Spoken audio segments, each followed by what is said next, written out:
Sauron has yet to reveal his deadliest servant. The one who will lead Mordor's armies in war. The one they say no living man can kill.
Slay them all.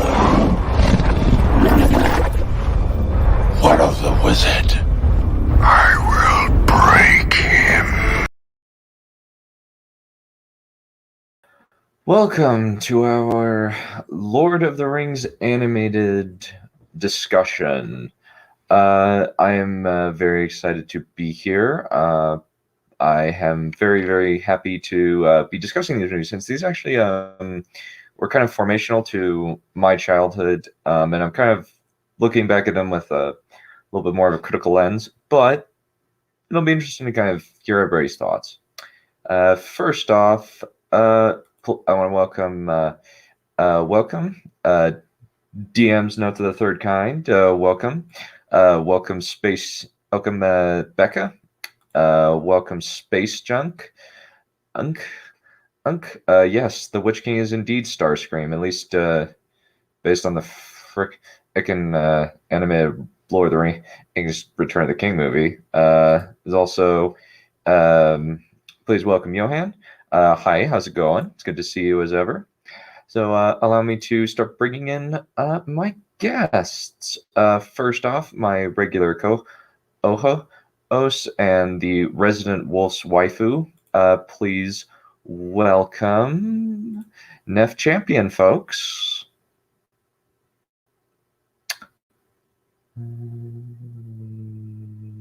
Where is that? Here it is. Slightly off base. Here we go.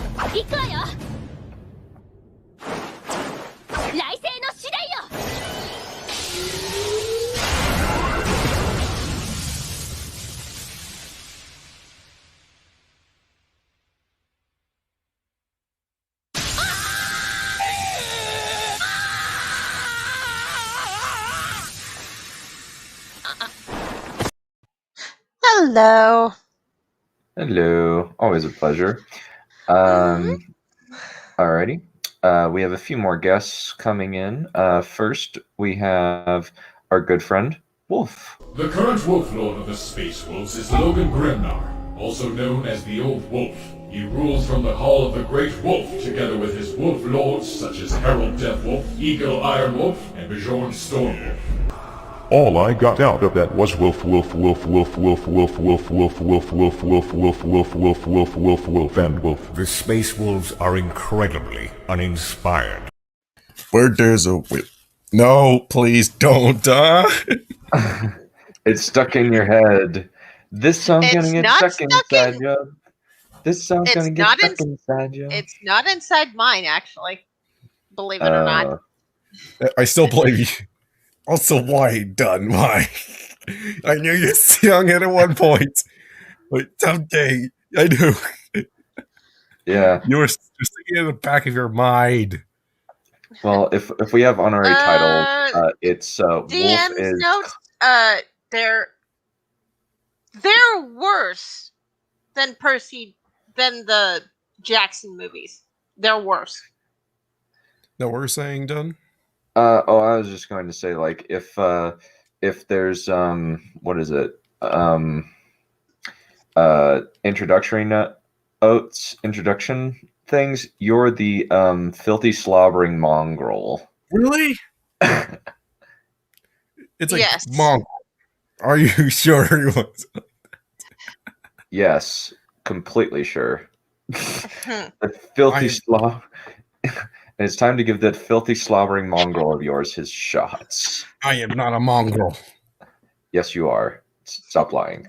Okay, it depends on the context of how you mean by a mongrel. Do you mean mongrels in dog or mongrels in a half-breed human? Actually, both are fine. Let's just go with both. Yeah, both is good. Alrighty. Well, In that case, only the latter applies. Oh, nice. We got a full cast today. We got 7 people. Though some of them might be silent, just because. But please welcome first the White Dragon.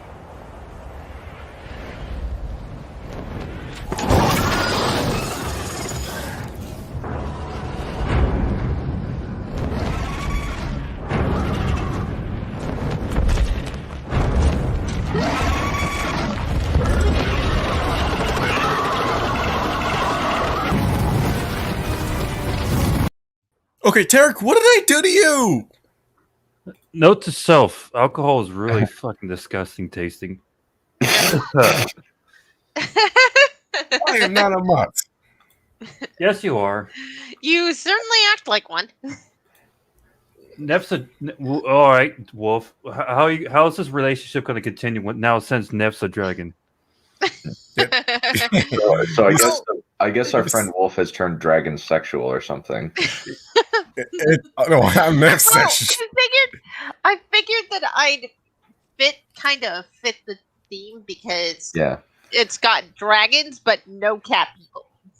Yeah, actually, if we're talking about dragons now, I get a few. There is a weird myth about a lady who had a bunch of cats in the Silmarillion, but never made it into the movies because that's a little bit too weird. Anyway, and that's exactly why I went with this avatar instead of one of my cat girl avatars. Yeah. Also, I too am we got to get some more people, and so please welcome.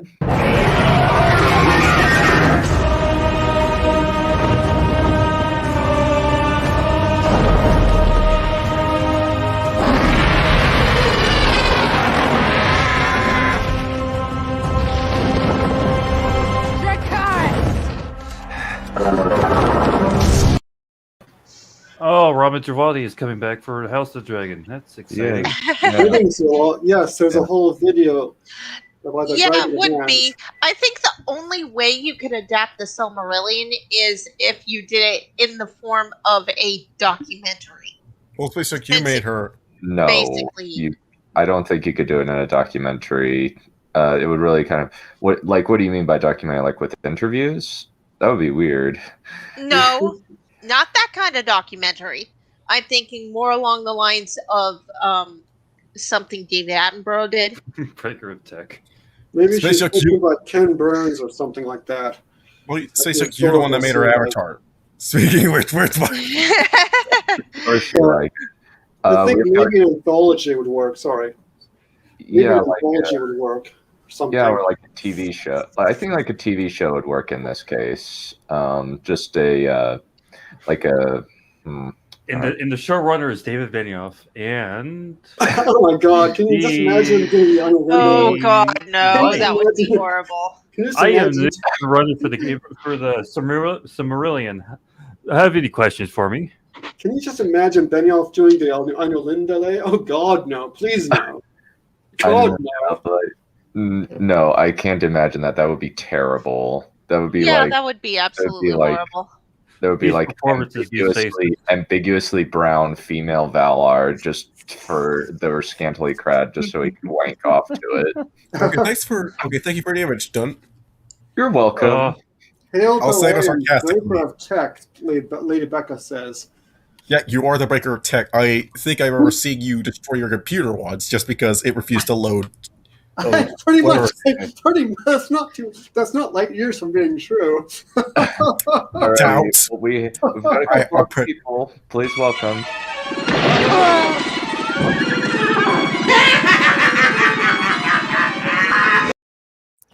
Heave ho, splash bump, rolling down the hole. Oh my god! Heave ho, bang bump, roll, Where did I just put rolling my down the notes? hole. What is this? What's going on? Oh my I'm god! confused. Where'd you find a VeggieTales pick? This is what happens when you grow up with VeggieTales. You know Lord of the Beans. Oh my god! Find that? I just googled it. You googled VeggieTales Lord of the Rings, and you found this. No, I knew the There's an character's actual- name. His name is Grumpy. hmm And his whole shtick is that he's grumpy. He's always trying to find food. Yeah. Guys, my brain isn't supposed to be melting until the end of the stream. Hey, it was this was being a spork. Yeah, the Lord of the Rings. Yeah, there is an actual Could you be a sport? VeggieTales Lord of the Rings parody called Lord of the Beans. That or I'd be the Yellow Gourd, who's like a humor elf, like the one that makes the cookies. Have you seen the? Have you seen the? Oh shoot! Well, Lord of the Rings features Lord of the Rings. The Tark died or something. I don't know. Like he was in the back room and like I couldn't get him in fast enough. I apologize. Ah, lovely. He's still. He's there. Lovely. 我が力我が刃我が狂気我が狂気をもて見解せよエクスはーうがせエクスプロージョン Good afternoon, No, everybody. hang on. No, Dud, I have a theory. You tried to kill Tarek and you failed. I was just going to say that Lord of the Rings features a Jolly Green Giant. The book features Jolly Green Giant in the role of Treebeard. Treebeard. The Only the Treebeard green in is the Ralph beard. Bakshi's Lord of the Rings is kind of interesting looking, to say the least. Interesting's one way to put He it. is the only animated thing in that movie. Last I checked, Psychologically interesting, maybe, or psychiatrically it interesting. was the only non-rotoscope thing. If I You remember, people sound like you went through fucking Nom. we did. Oh my god, I hated We the went- animated We went through animated Nom. Couldn't you? Oh, you didn't go through shit. Yeah, Come on, you hated the animated movies. Yes. Yes. I'm gonna be those honest, right quick. I keep saying this. I fell asleep halfway through Ralph Bakshi. Okay, that I can understand that one. It wasn't because of the reason you may think it was. Yeah, I do think the Ralph Bakshi is the most interesting out of all of the movies. Note, interesting does not mean good. No, it doesn't, but it does mean it is interesting. Like it was an interesting interpretation of the books. Yeah, I would agree with that. One that Tolkien would hate. But And a No, lot of stuff got exactly. cut out. Not exactly. It's okay. The one thing that we could say about these movies is that they're a slave to accuracy, which is both the good thing and the bad thing. Though they did cut things out, like the meeting with the elves in Hobbiton, in the woods near Hobbiton. Well, Yeah, didn't they cut out? Didn't the second one cut out? There's a whole bunch of things that got cut out of the Ralph Bakshi's movie, like and also Return of the King as well. Like those two are like the most edited down. Mhm. I would agree with that.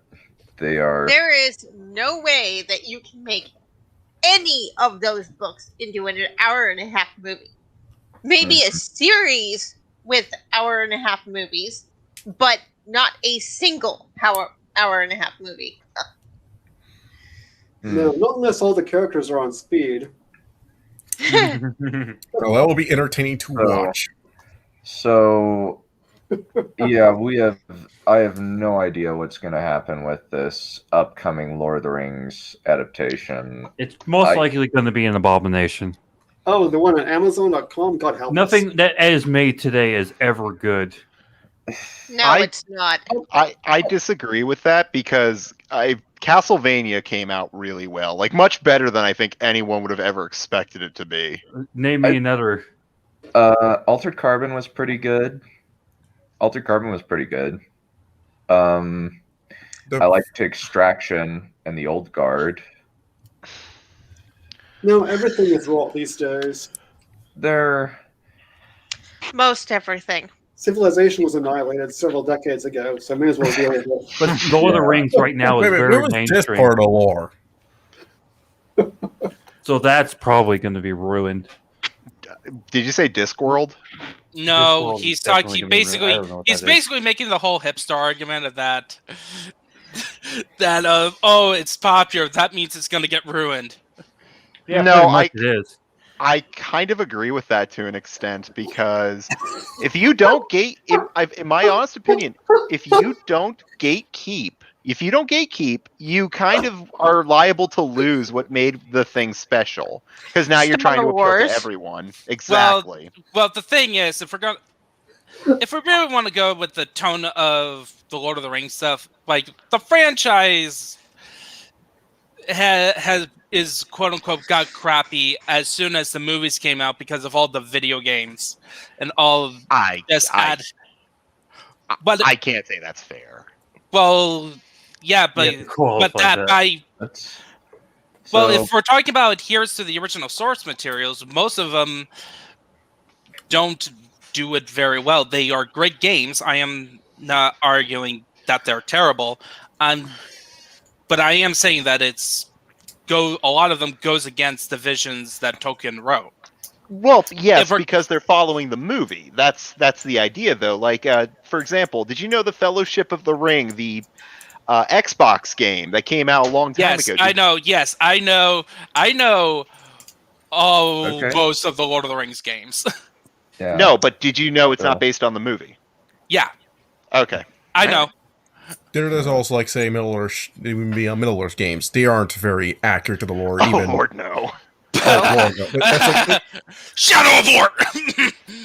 Yeah, Shadow of War was completely, was breaking in terms of lore. Great game, but awful when it comes to continuity. I would argue not a great game, but this isn't the conversation for that. Yeah, we'll talk Shadow of War another time. I'll have to watch the entirety of the cutscenes in order to have a real discussion about it because You'll also have to look into Shadow of Mordor as well. Yeah, because it's essentially they tell one story.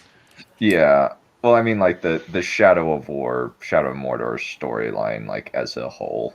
Yeah. Start with Mordor is supposed. Yeah, you learn about it in Mordor, and then you go to war. Mm-hmm. Hey, I made a rhyme. Yeah. So first off, we have the animated Rankin Bass Hobbit movie. So we're actually going to have a lot of disparate opinions on this one, which I think will be interesting. Because I kind of like it. I know Neph and Wolf don't like it. Holy Ninja likes it. White Dragon doesn't like it. Valerian wasn't able to see a lot of it. Well, I saw it back in the day, but that was perfectly build halfway out. That was during the Jackson version. I've never seen the full Rankin Bass Hobbit movie. I seem to recall the Rankin Bass Hobbit as not being bad, but then that was like 1978 or 9 or something like that. I don't like it on like a storytelling. I don't think on a storytelling level that it is bad. I think that like it makes some weird animation choices though.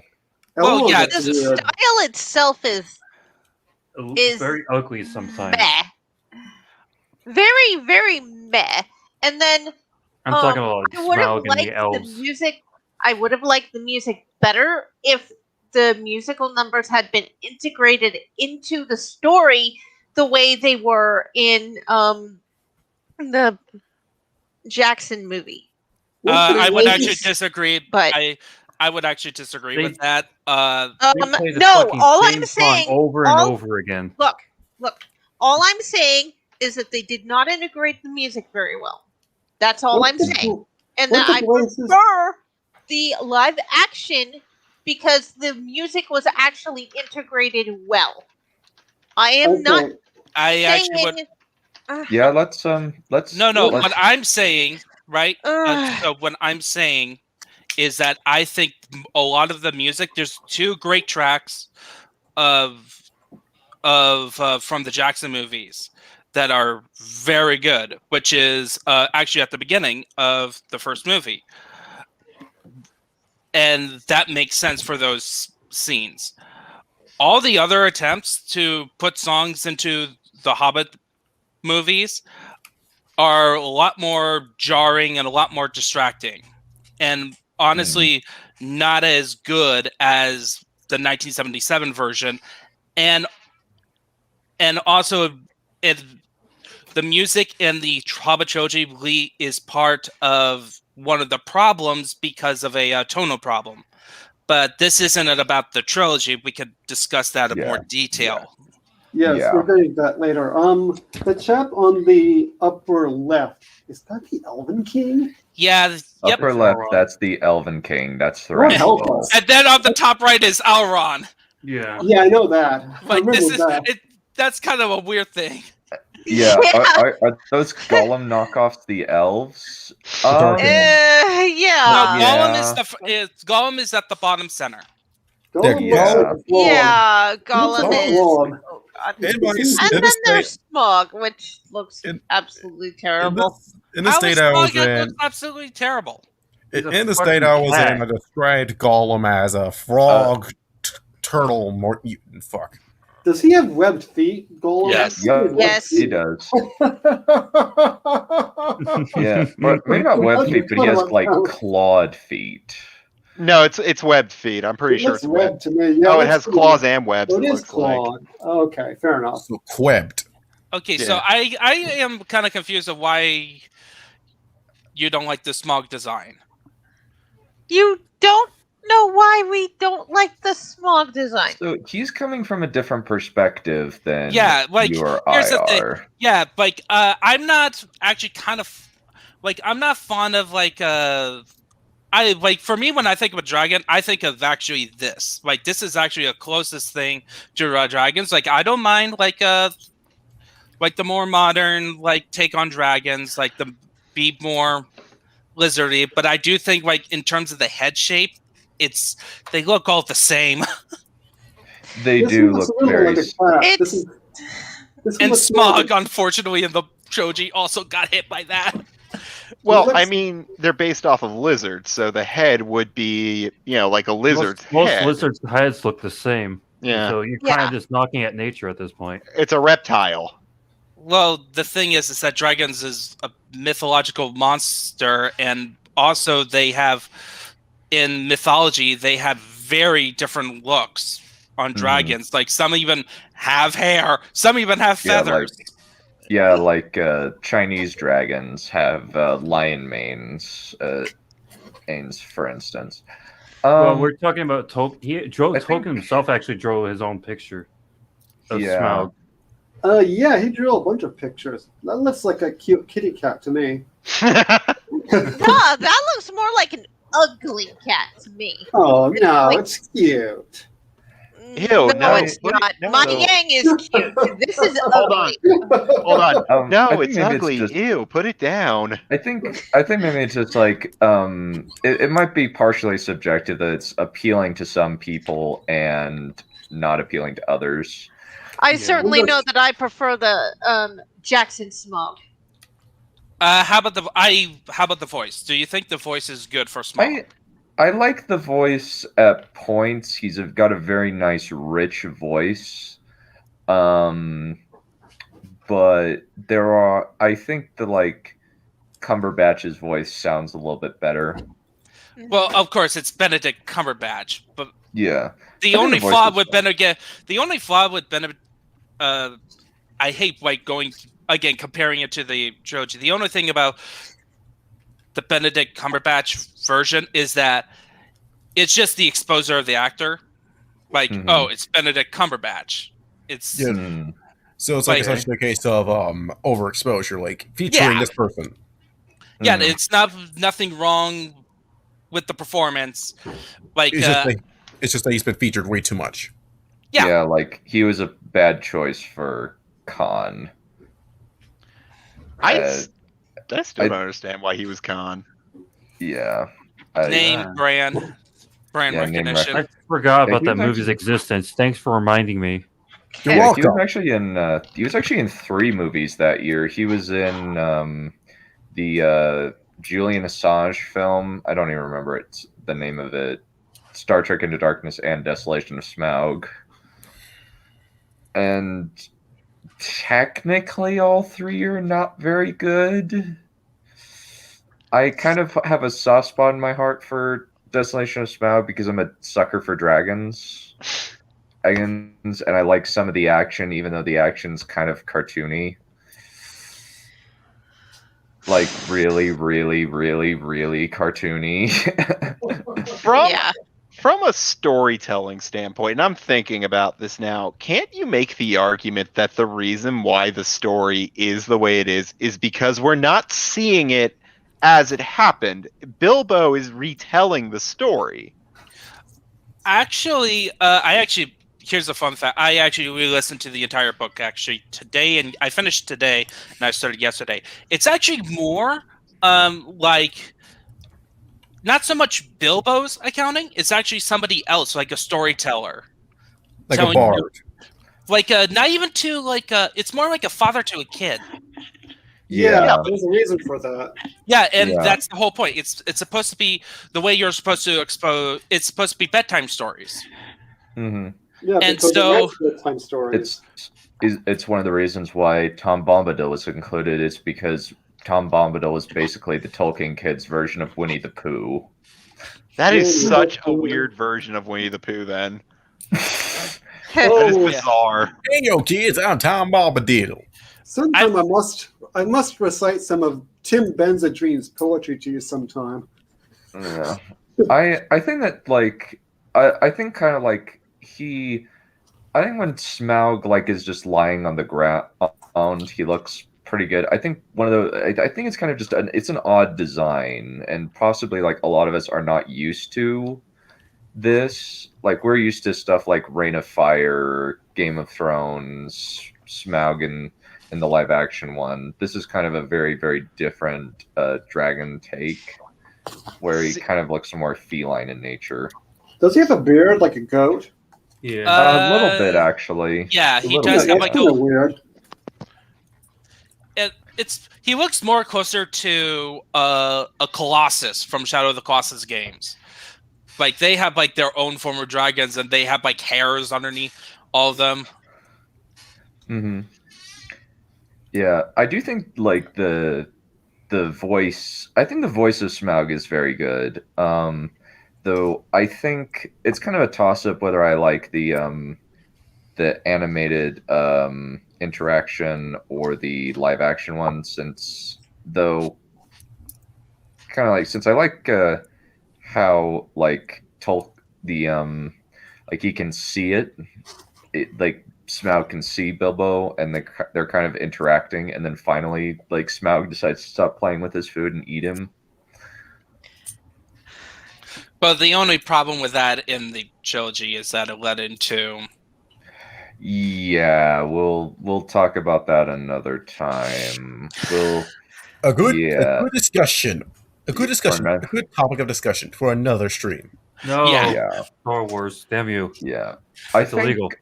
I think, and I do think in terms of this movie, kind of it doesn't have any story or writing problems.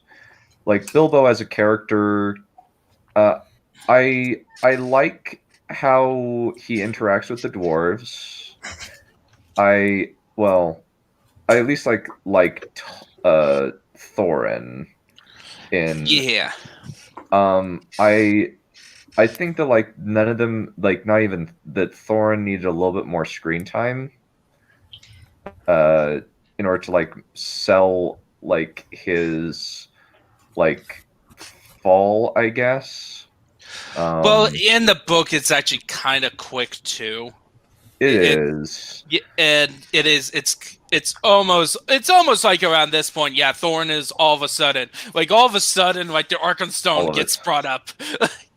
Yeah, all of a sudden he is kind of, because kind of one of the things about the book is that The only like character is Bilbo and to a certain extent Gandalf, because a lot of them kind of like make arbitrary decisions, which is kind of part of the fairy tale appeal of it, but it's kind of just like, huh.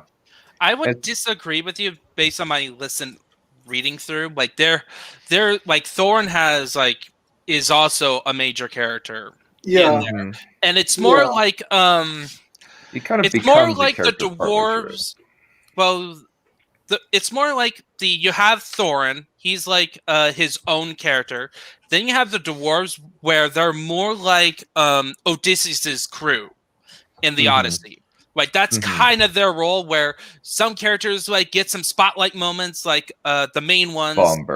Bomber's an example where he Bomber. To some extent. There's three main dwarves in the book that gets highlighted a lot of times. Bomber is one of them. In terms of action, Fuliculi and usually it's because Thorin orders one of them to do a task. Then you have Balin later on, but early on it's Dory. Because Dory is the one that is usually the one who's helping Frodo during the whole goblins stuff. Yeah. And then Balin is later because he grew fond of Bilbo. So it's kind of interesting that and it also kind of represents the characters representing the dwarves' current move in their interaction with Bilbo. Yeah, I think to some extent the fact that a lot of the dwarves, you can't tell them apart is deliberate. Because, I mean, why even bother to have all those 13? Some of the point of that must be that a lot of them are hard to tell apart from each other. But what's interesting, and I would say this in both adaptions, the creators themselves worked very hard to make sure you can actually notice differences between dwarves. That they're not all like cookie cutter. Like even if they have similar designs, there's always like these little ticks. The weirdest one is that axe. That axe is the weirdest one. Weapon, beard style, or even like there's two you got Dory or Nori or like two of them. Dory is the one that doesn't have like a scarf over his head, and then even one of them has like a full hood or has his beard sticking out. So it's like little details that you could differentiate them. And even like and then like if you see a picture of the Hobbit trilogy, you could tell, okay, they're all different too. Yeah, one of them has an axe in his head. Yeah, I would agree with that. I think like I would have liked to kind of like, I think Bilbo, like this is definitely very, very accurate to the book. They did cut out a couple things. Bjorn. Yeah, they cut out Bjorn. That's a major one. Yeah, Bjorn is a major thing that's just like, he's the major reason why they win the Battle of the Five Armies. And it's also like a thematic element too. There's like a little bit of a thematic element in The Hobbit. Kind of like how, kind of the eucatastrophe theory that Tolkien presents, where it's like a sudden happy ending that resolves the plot. Or yeah, that was very jarring at the end when the orcs just come out of nowhere. It's like, oh well, and they just suddenly switch sides. No, I mean like the dwarves and the elves are gonna fight. Yeah, the book actually does it a lot better. Yes, because what's so interesting about the book, and this is part of it's a third-person omniscient narrator. Because there are a whole bunch of times where it's like, by the way, these characters don't know, but this is actually like the biggest example is what's been happening, or even there's a part in Mirkwood. It's like, oh, if they really, little did they know that if they just stuck on this path, they could have actually are almost there. They could have gone to the other side, or the reason why they're seeing it that way is because of the geography, but they didn't know at the time. Yeah, there's a lot of that. And that's like, it makes you entranced in the story. And so as in the book, you see a actually steady increase of goblin activities ever since they went into the goblin caves. Like the Battle of the Fire Armies would not have happened if the way it did if the dwarves avoided the goblin caves. I said this when we were watching one of the movies, that these fucking dwarves managed to piss off 4 different factions in the course of 2 months. Actually, they started a fucking war in the course of just 2 months. It's really just 3 factions, but yeah. Well, that's what dwarves do. And also in the book, it took a year. The whole thing took about a year. Okay, in a fucking year, they managed to piss off half of Middle Earth. Come on, that takes some. They pissed off the North. They pissed off all the northern folk. Yeah. Come on, the North folk. That's kind of fucking amazing. To be fair, the Wood Elves are even described as they're not as advanced as the High Elves of Rivendell, and they're very suspicious of outsiders.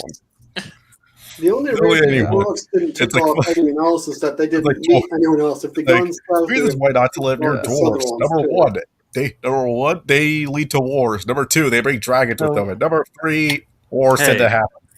So this is a good question.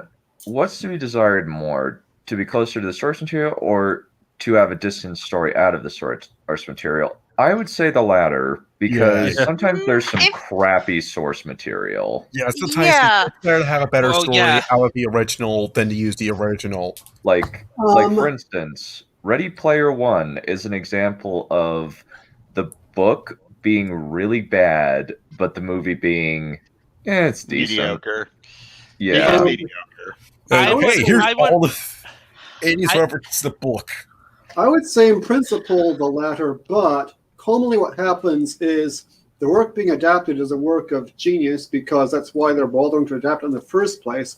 And the people who are adapting it commonly and the people who are adapting it, pardon me, I'm talking, the people who are adapting it are You shall not say that name done ever again. Please keep, I was trying to say something, but okay, never mind. Sorry, Count Valerian, I apologize. Yeah. That's all right. That happens when there are 7 people. I was trying to say that in principle, the latter, a decent story out of the source material. However, because the source material is often a work of genius, which is why it is being adapted in the first place, therefore, and the people who are adapting are commonly more or less qualified hacks, to not put your final point on it. So when they do changes, they're liable to make things worse just because they're not geniuses. And the person, Tolkien was a genius, and Peter Jackson is all very wonderful and lovely and all that, but I wouldn't say he was a genius on Tolkien's level. I would concur.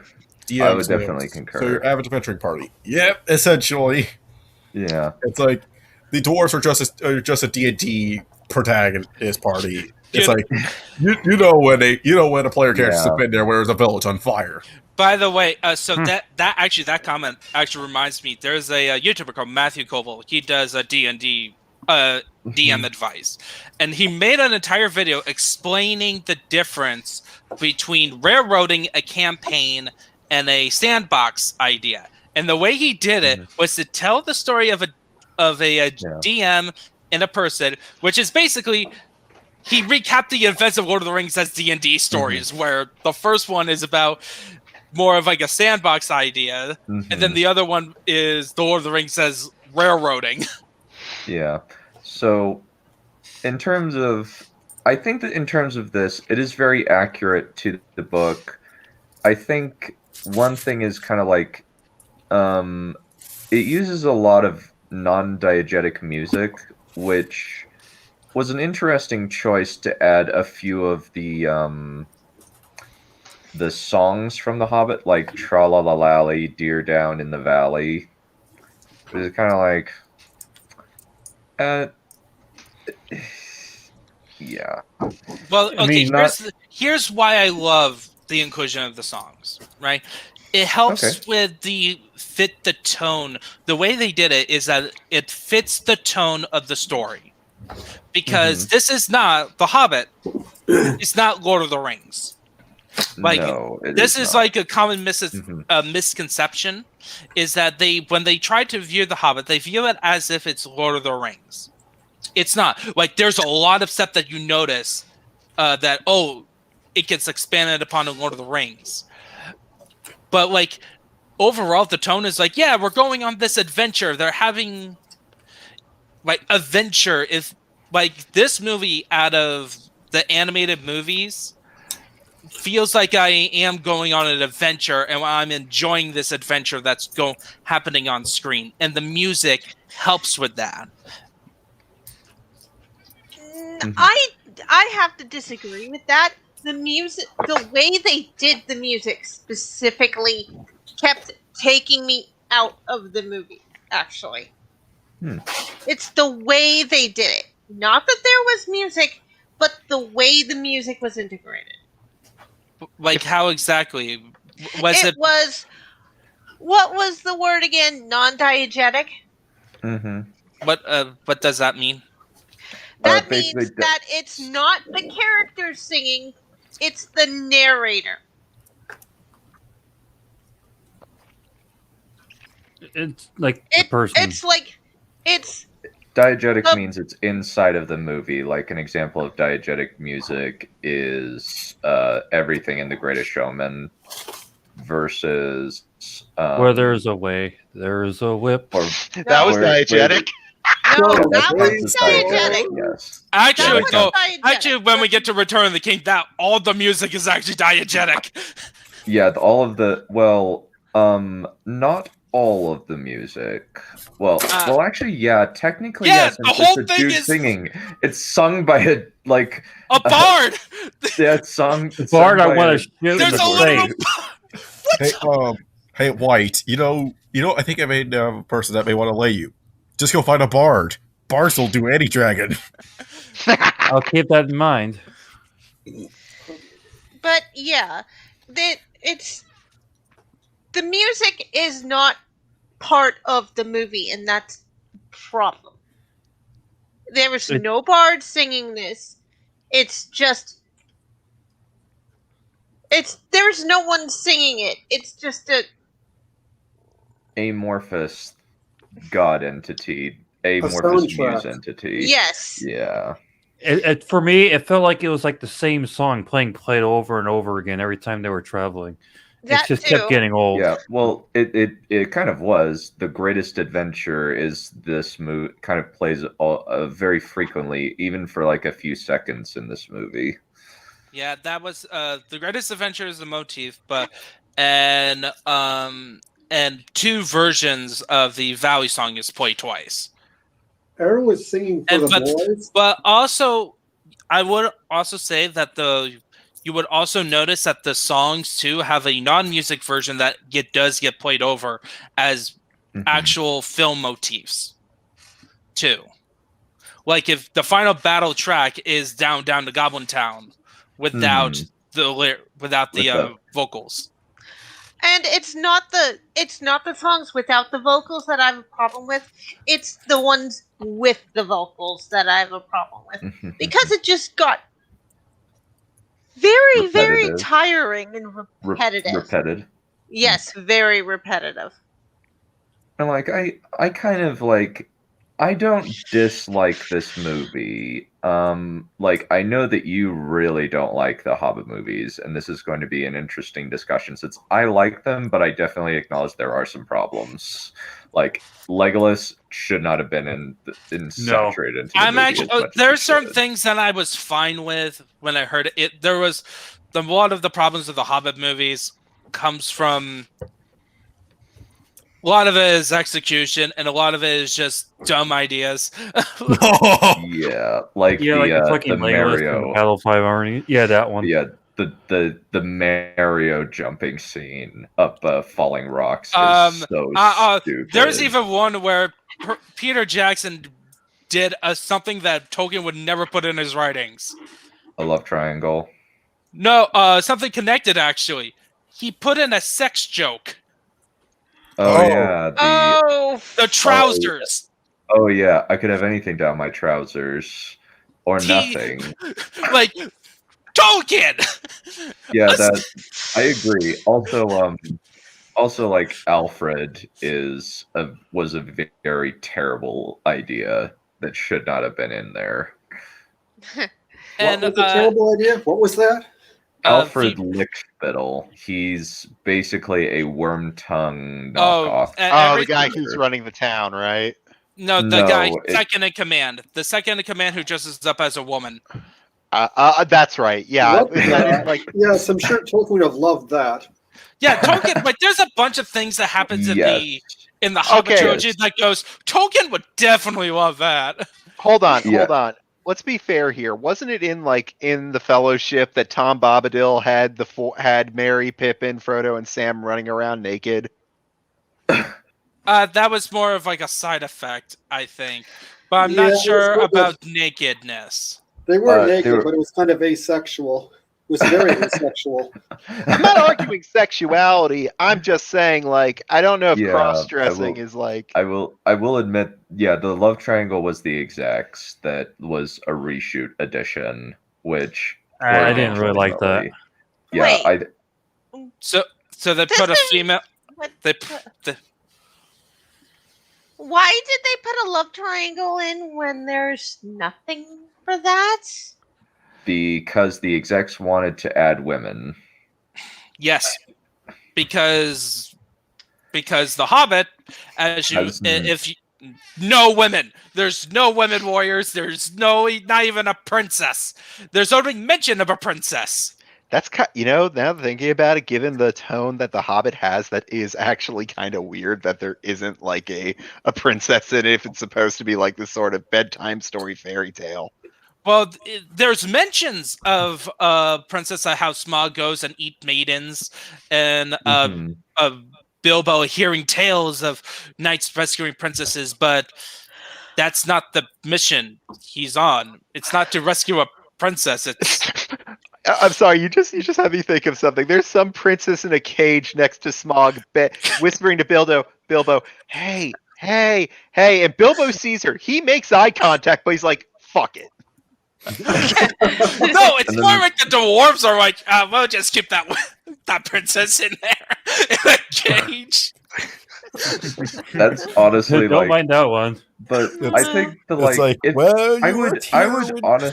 honestly, I would actually like to I would actually kind of say check out this movie just to kind of since it's got some interesting animation choices and some decent voice acting. The action is bad though. The action is really bad. Action? What action? Yeah, when there's some weird choices, when Gandalf kills the Goblin King, it looks like he's being flushed down a toilet. yeah, and or when the spiders, all of a sudden it becomes the multi-eye thing and it's spinning. A kaleidoscope? You mean? Yeah. Oh, because of a spinning kaleidoscope. Yeah. Because apparently you can't show violence. Yeah. Which is weird because the princess that was in Smaug's cavern were a dwarven princess. That would be worse. Selene in Wheel of Time, yeah. She's that ain't a princess. That ain't no princess. Yeah. Well, any Wheel of Timers know what I'm talking about, but I will say no more than that. Yeah. But honestly, I don't dislike this movie. I don't hate it. I kind of it's okay. There's some stuff I like. I like Bilbo's journey in this one a little bit better than I do in the Hobbit movies, because he kind of goes on a better, more consistent arc as opposed to the movies where he kind of goes on an arc in movie 1 and then his character development kind of just stops there. Yeah, that's one of my problems with that trilogy, but that's a whole nother stream again. Yeah. We have thus collected topics for thine another stream of discussion. Yeah. The one thing I don't like about this trilogy is it feels like it's really breakneck pace of this Hobbit film. Yeah. Yeah, it is. it's a short runtime, and there is stuff that's cut out, like Bard, the bowman. He's just introduced and he kills the dragon immediately. Actually, like that's the same in the book. So. Yeah, pretty much. It's even actually technically worse because we don't even get we meet this we get introduced to Bard the same chapter that he kills the dragon. Yeah, it's actually like, at least in this movie, like he just says, "I am Bard the Bowman, leader of Lake Town." Yeah. So he's given some introduction, but he's still kind of an ascended extra. Yeah, it's like, which is kind of the tone in the book. Again, it's because it would not make sense for Bilbo to kill the dragon at all. It would be Yeah, in the book it works okay. It just because again, the way the story is told. Yeah, it's kind of like it's kind of the fact that like it's almost like a similar mentality to Aslan killing the White Witch rather than Peter, Edmund, Lucy, or Susan killing the White Witch. Mm-hmm. Yeah, that would have been a stretch. How about we compare The Hobbit to the Narnia films that are not the recent ones, the old ones. BBC. Oh, the BBC. No. I'm not even talking about the BBC one. The animated Lion Witch in the Wardrobe. Oh, I didn't know there was one. Yeah. That one is that one has way worse animation. Oh yes, bad. I've never seen that. Yeah. Oh wait. None of you ever heard about the animated Lion Witch in the Wardrobe? I have not. I have watched it. Oh, you think this is bad? I have seen. I'm talking about the Lord of the Rings. I can agree that, like, as somebody who watched it multiple times as a kid and has saw it recently as an adult, yes, the animated Lion the Witch in the Wardrobe sucks. Have we ever done that one on a live stream? Nope. No. No. Okay, we will do the Silver Chair at some point. We will do the BBC Silver Chair, and then that will have to be the end of the BBC Narnia movies because that's the end. They didn't make any more. They spent all their money on Tom Baker. You mean we're not going to watch films that don't exist? What the? Yeah. That's so lame. All right. Want to continue to the one that of the animated Lord of the Rings one, the most famous one? Yeah.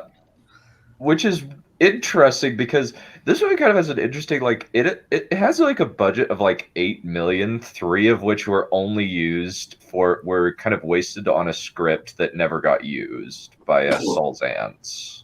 Ooh. Oof. And the 5 million. Man.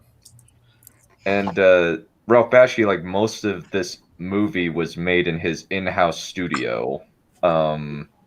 Like Alex Shaw, School of Movies, like, actually made a joke that I believe that was just him with crayon. I don't necessarily agree with that, but it's just like, it's definitely a creative and different looking movie. I don't think it looks very good though.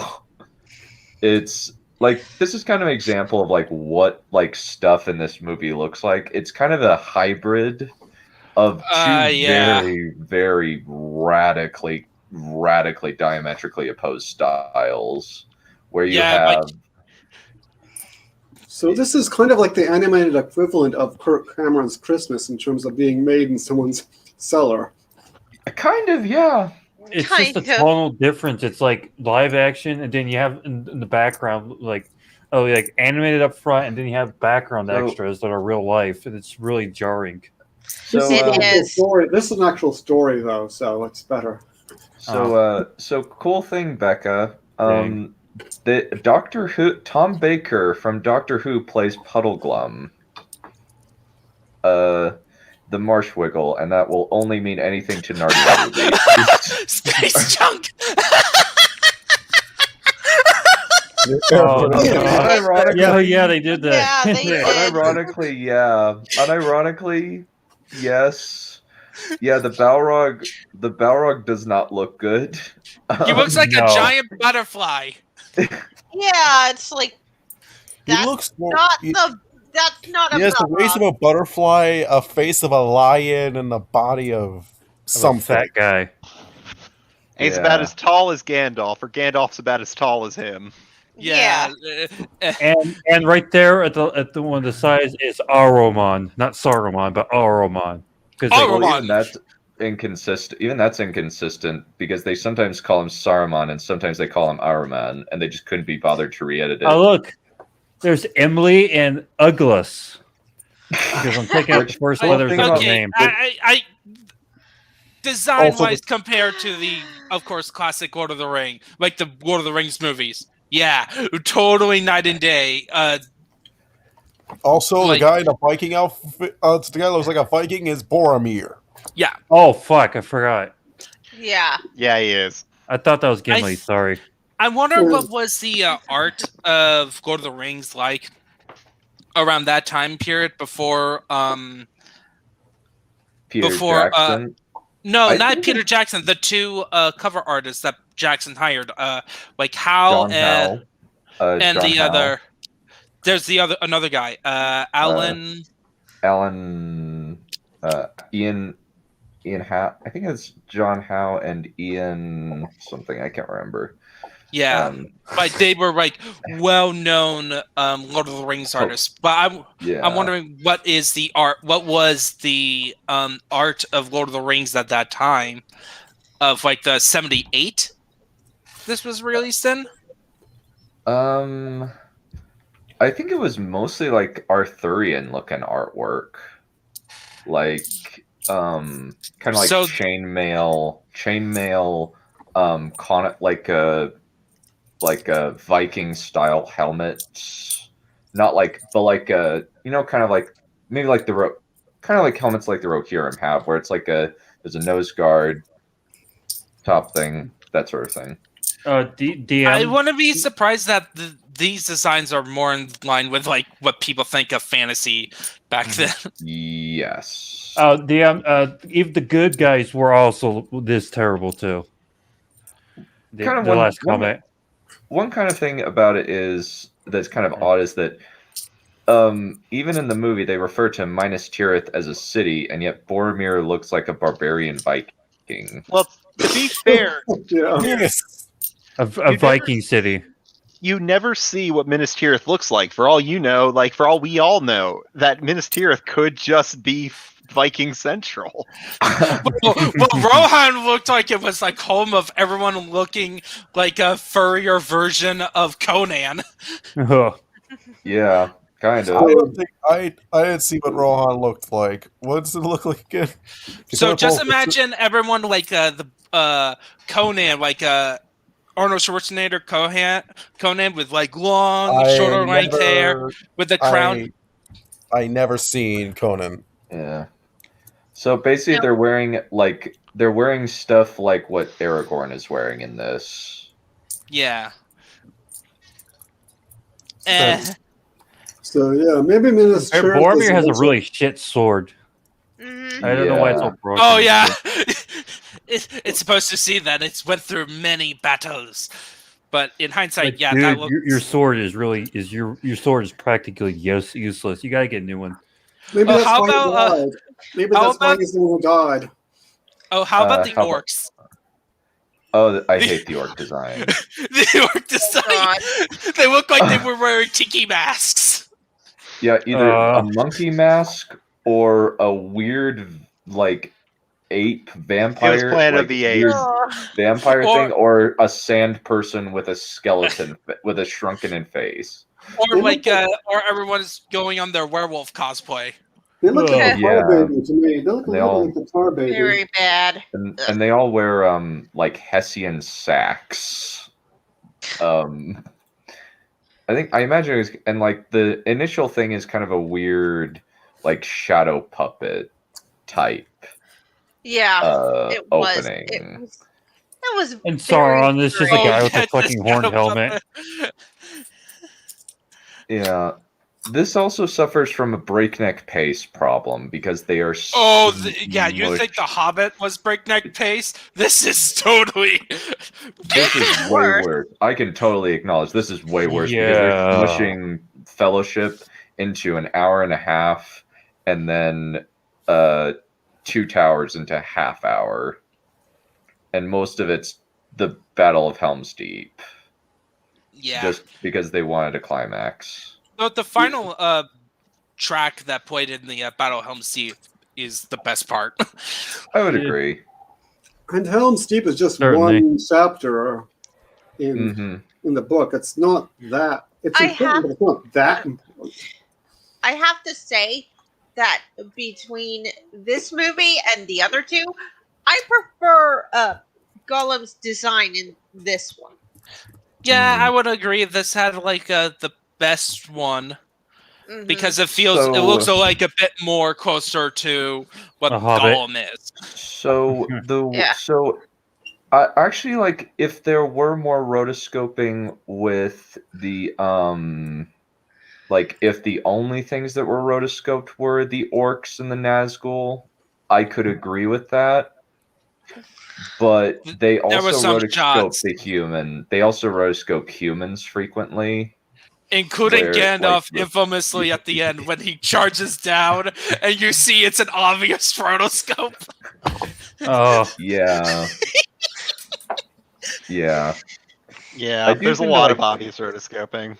I do think that like the violence in the Ralph Bakshi movie is actually like grittier and harder hitting than anything in Peter Jackson, though. Oh yeah, the blood. The blood is very prominent. It took a while. Here's a fun fact: as a kid, it took a while. We had to wait until we were 10 years old to watch this movie without getting in trouble. Mm-hmm.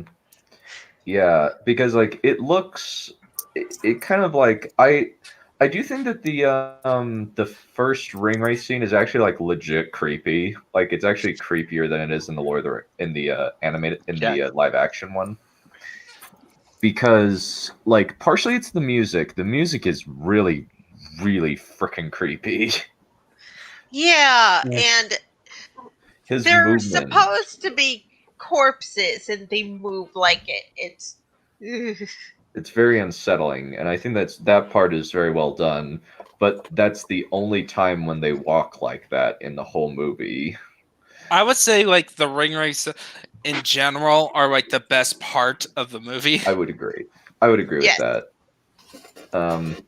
They do try and fail to do a pincer movement at the Fjords of Brunnen. Yeah, and I even pointed it out. I was like, well, that pincer movement failed. Failed miserably. Because they actually I honestly didn't remember. Because of rotoscoping. I bet it's because of the rotoscoping. Yeah.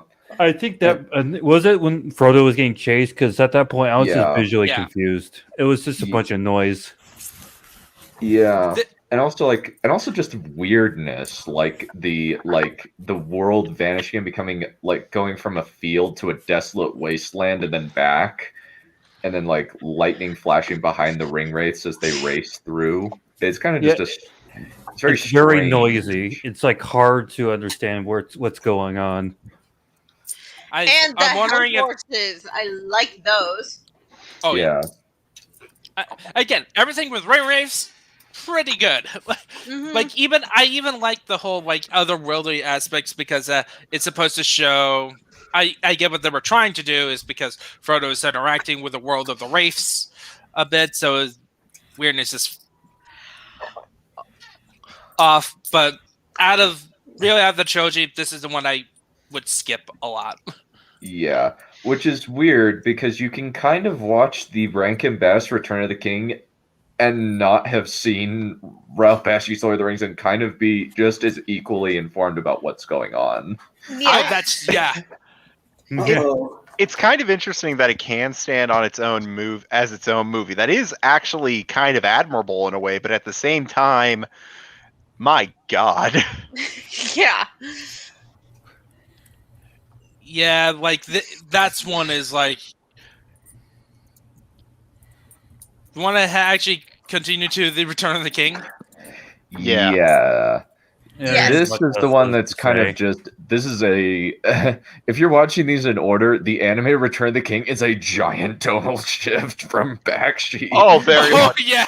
Oh yeah. It's like we're back to like the Hobbit style storytelling. And I just have to ask, why are there 2 dwarves on this? There are no dwarves in this movie.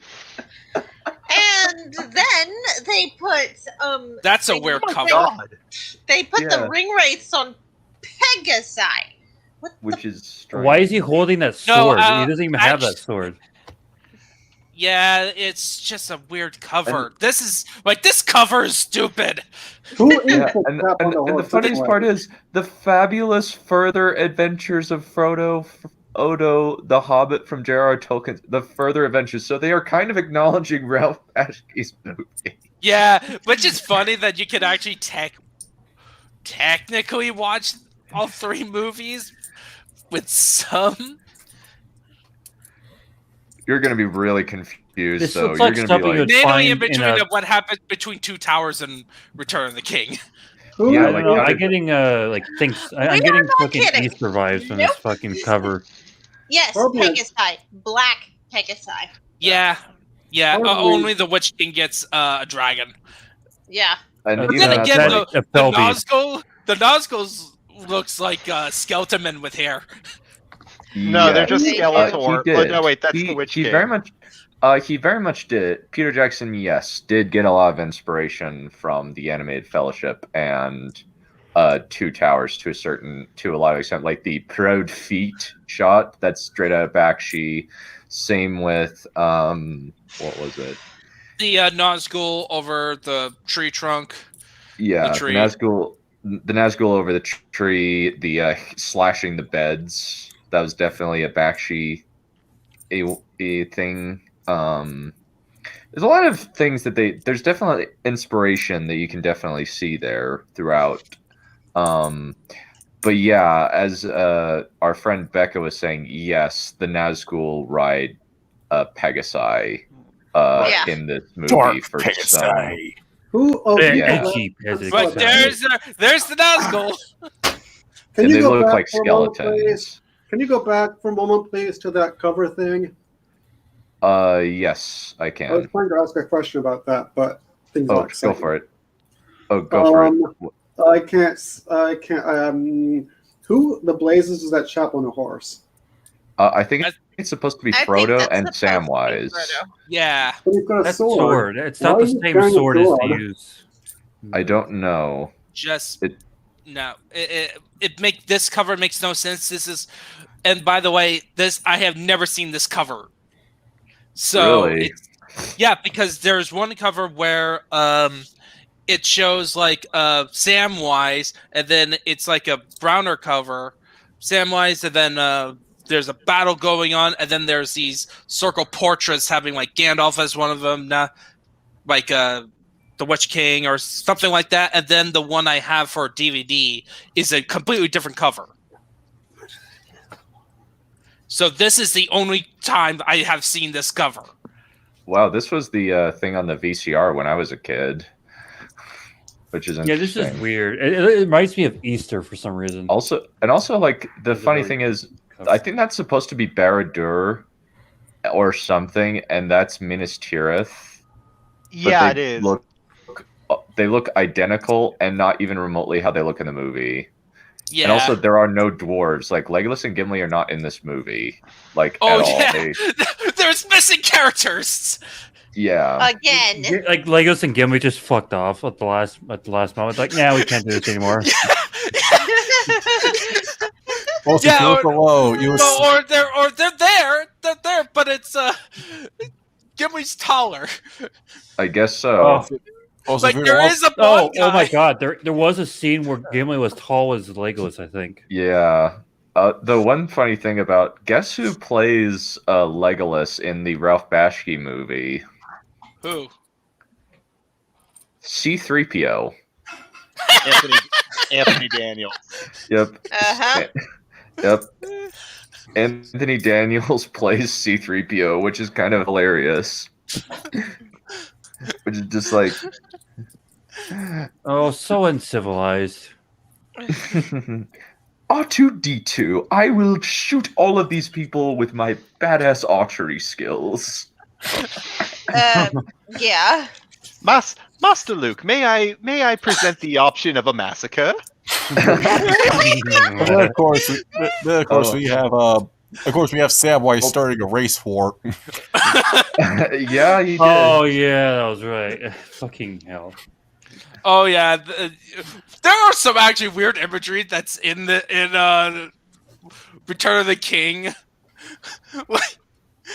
like mainly stuff involving Sam and Frodo. Yeah. Oh my god, the gay implications. No, it's not that. It's like they keep on getting high as a kite, where it's like, oh, the orcs gets turned into animals, or another one, the orcs are friends. That shocked me because that oh my god, cinematic Venom's criticism about being friendly orcs has a leg to stand on. Right here, yeah, so you have the when there's a whip. There's a way. There you When go. You there's a know whip. Now someone else has to do it. There's a way. When there's a way. We don't want to go to war today. Where there's a way. Finally, there's a way. It's transferred over to someone else. Mute them. Please mute them before they can carry on singing. Do not sing. You're not good at it. There, at the bottom Left. Bottom left. Yeah, those are the orcs. Those are the orcs. Oh, look, Merry and Pippin. And they look like they should not be at all threatening. No. Well, they're very short. But then again, they're just bluer and more paler versions of the orcs from The Hobbit. They're also they're actually shorter than the orcs from the goblins from The Hobbit. they're like half the height of like a human, which is looks like they're a lot skinnier. At like all. at least, yeah. And it's just like, and then I'm sorry, John. Nihilus. Yeah, it is quite amusing. Star Wars Battlefront 2, a Jack C-3PO with the Flammenwerfer. Flammenwerfer. The only problem with that is that 3PO is a freaking coward. Die, Jedi dogs! Did I actually say that? Well, in that case, we need a drunk 3PO then. Oh. Oh yeah. Drunk 3PO is great.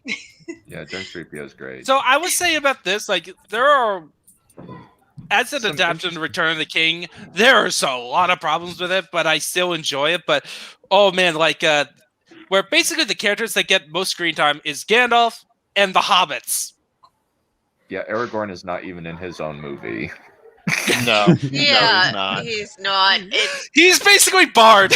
Too bad. Bard has more screen time. And Bard does more in the plot. Well, Aragorn does say we march. And he says we'll meet your armies. Most of his dialogue in the film is actually his dialogue with the mouth of Sauron. And that's like that's apparently that's most of his dialogue in the film is that one scene. Yeah. Pretty much. I think he has like 7. Denethor only has one scene. I think he has like 2 scenes and 7 lines in the whole movie. God, Gandalf Which was is weird criminal in his because this is his movie. Supposedly. Unless it's a different king they're talking about. Yeah. Well, apparently Sam is supposed to be said king. Yes, that one. Oh, yeah. That song is awesome, but the thing is, it is actually from the book. In terms of like, that scene is from the book. Hero of the Age, Samwise the Strong, Hero of the Age. Though it just gets weird when suddenly the Vale of Gorogoroth turns into a flowery, verdant area, and the orcs turn into animals.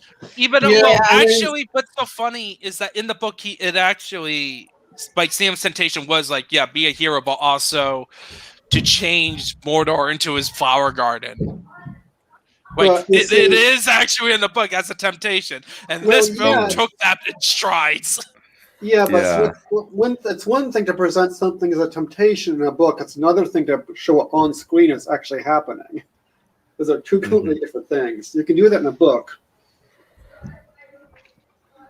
I do think that like this movie, I think this kind of just is like a harmless kids movie in a lot of ways. Yeah. It's just like this you'd show this to a kid, you don't have to worry about it damaging their psyche or anything. It's just like it just like is. I would not actually show Ralph Bakshi's Lord of the Rings to a kid. Oh yeah. The only thing I would just scarify them. Well, the music might destroy their souls in the Rankin Bass one, though. No, why? Why the music? Because it's horrible. Really? Yeah, I do. Less problem with the music in this one because the way they set it up, it sounded like the bard was singing it all from the very beginning. Okay. Now I'm just like, why do you think the music is horrible in this one? It's just that I think it's kind of cringy. Oh yeah. Even though it's adapted directly from the source material. Well, there's a whip, there's a way. The music where there's a whip. Material. There's no music in the source material. There's no. Yes, there is. Like, yes, there is. There is like where there's a whip is where there's a way is not in the books. No, it's not. Okay, I'm not. But there's a lot of music that is from the Lord of the Rings that got cut out from Peter. Less can be more, and small can be beautiful. I thought that was I think that wasn't most of this made up. As far as I am aware, most of it was made up. You're talking about the words, though. Those are the words, not the music. Yeah. Well, the music thing is more like personal taste, not. Yeah. Well, yes, that's what we're doing here. Well, okay, so this is my thing. It's like, okay, which part are you saying that this is bad objectively, and this is more like personal taste thing? Mm-hmm. Like, when I try to talk about stuff in a work, I try to do it as objectively as possible, and like talk about when something is personally I feel off about it. Music. Yeah, it's kind of hard to objectify music. It's like, well, it's because it mostly comes down to taste. Well, it's also, unless you're a musician, musicians can. Is anyone here a musician? I used to be, and then I quit because I hated it. I used to be part of the school band. I played piano and I play the ocarina. So yeah, I sing nicely, and I fell out of practice with the Same drums. Here. I think I don't hate the movie. Like I kind of like the music. I can take or leave, to be perfectly honest. I just kind of like don't enjoy watching it very much. I kind of just see it as like, oh, it's kind of just like kind of like standard kid movie music in a lot of ways. Very 70s kid movie-esque kind of thing from the time.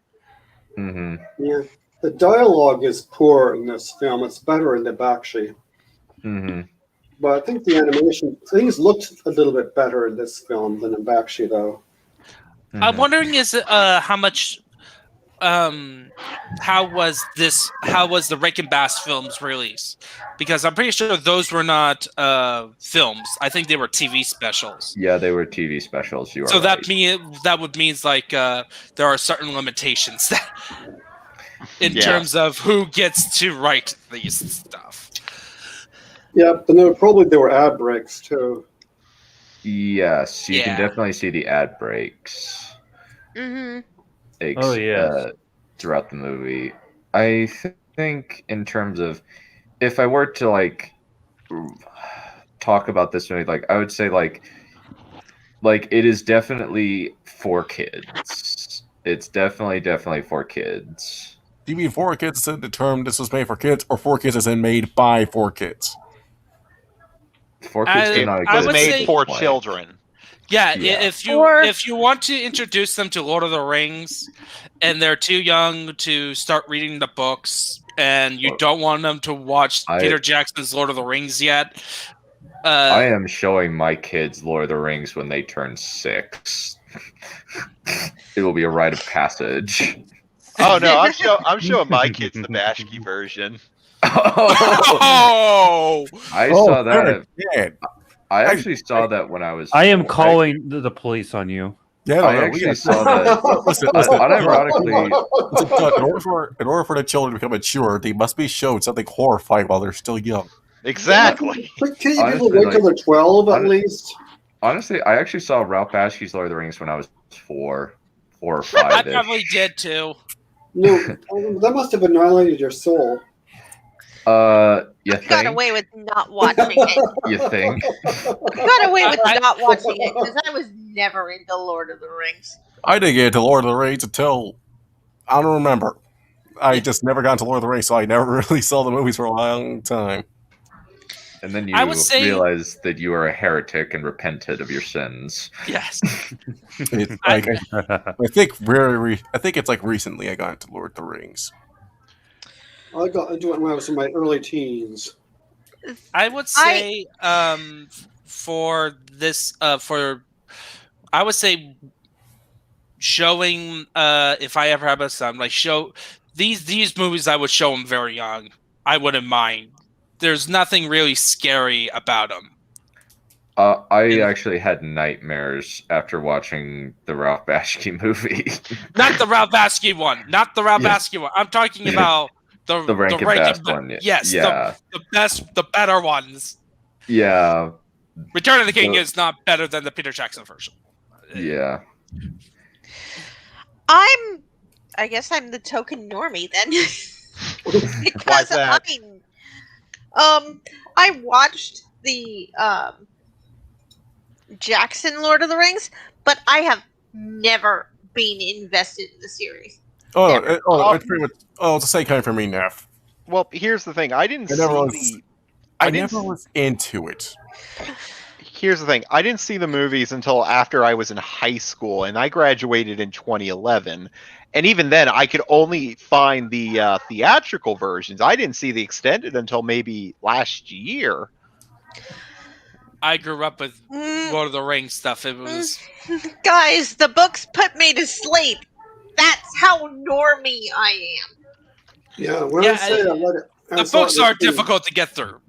Yes, the books are very, very difficult to get through. Despite being a fantasy fan, I'm not really interested in reading the Lord of the Rings anytime soon.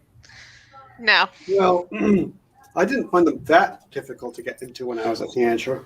I have gone through it once. I have attempted to re-listen to it multiple times. Well, I guess if Neph is the token normie, I'm the token nerd. No. She's not the token normie. I'm also the normie. And this is when we discovered the whole panel of there. Heretics of what? Not the whole panel. The other people in the panel, not me. I have never seen these movies before until I have watched the Lord of the Rings for a long time. The farthest I've ever gone into the Lord of the Rings was through. I possess, but stopped reading it because I want to finish other books. Yeah, fair enough. I listened to the. I actually watched something. Most of the panel are heretics. Okay, so it's just Wolf and Neph. So it's just Wolf and Neph. That's better. Yay, we can burn together. Oh. Nah, I'm not going to burn them. No. We're not going to burn them together. We'll just subject Neph to the witch trials. Are we going to just throw her in the pool? Throw her in the pool. and then we set a pine cone on fire and put on a wolf. But why? And out of the fade. Drowning me in the pool. Because it's a Tolkien reference. Yeah. I'm sorry. I honestly don't know. Wait, what is Sting like on fire? You mean were you not paying attention when the pine cone scene for the movie was on? Pine cone grenades that Gandalf uses. Honestly, I'll be honest. Kind of. I wasn't. Like I said, I wasn't. And then the books is actually a little bit more brutal because the wolves were actually set on fire. It's like, because I be honest, like during the animated Hobbit, I wasn't in the exact right state of mind. No comment. If we ever get the full commentary out, just listen to my voice the entire time as well as the language I use, and then you'll just deduce what state I was in. Oh, you were drunk? I think he was just pissy. He was in a bad mood. No. Oh no, Ninja landed on the head. They make a manga adaptation. Oh, yeah, like that's like the top obvious one. I'm kind of surprised. I'm honestly kind of surprised they haven't already, because they've made quite a few manga adaptations of a lot of Western properties. Yeah, I think it's probably because of the Tolkien thing was very they're secret. very strict. You know, it's like I can't. Yeah, it's very strict about the copyright. No, I got that they're very protective, but for Christ's sake, Twilight has a goddamn manga adaptation. Why? Twilight and Lord of the Rings are two completely different things. Hang on, Tarek, are you referencing Vampire Knight, or did the honest to God make a manga version of Twilight? Say what? Okay, by comparing Lord of the Rings to Twilight, you're doubly heretics. This is blasphemy, guys. Stop. How dare you besmirch the Lord of the Rings? It is time to execute Order 66. What was your question for me about Vampire Knight or something? Yeah, no, that's like, were you referencing Vampire Knight, or did he honest to God make a manga version of Twilight? I think they made an honest to God manga version of Twilight. I saw it years ago, and the comic store I frequent has this large manga section. I'm pretty sure it's still there. They did! They made a manga version of Twilight! I know there is a graphic novel version of The Hobbit.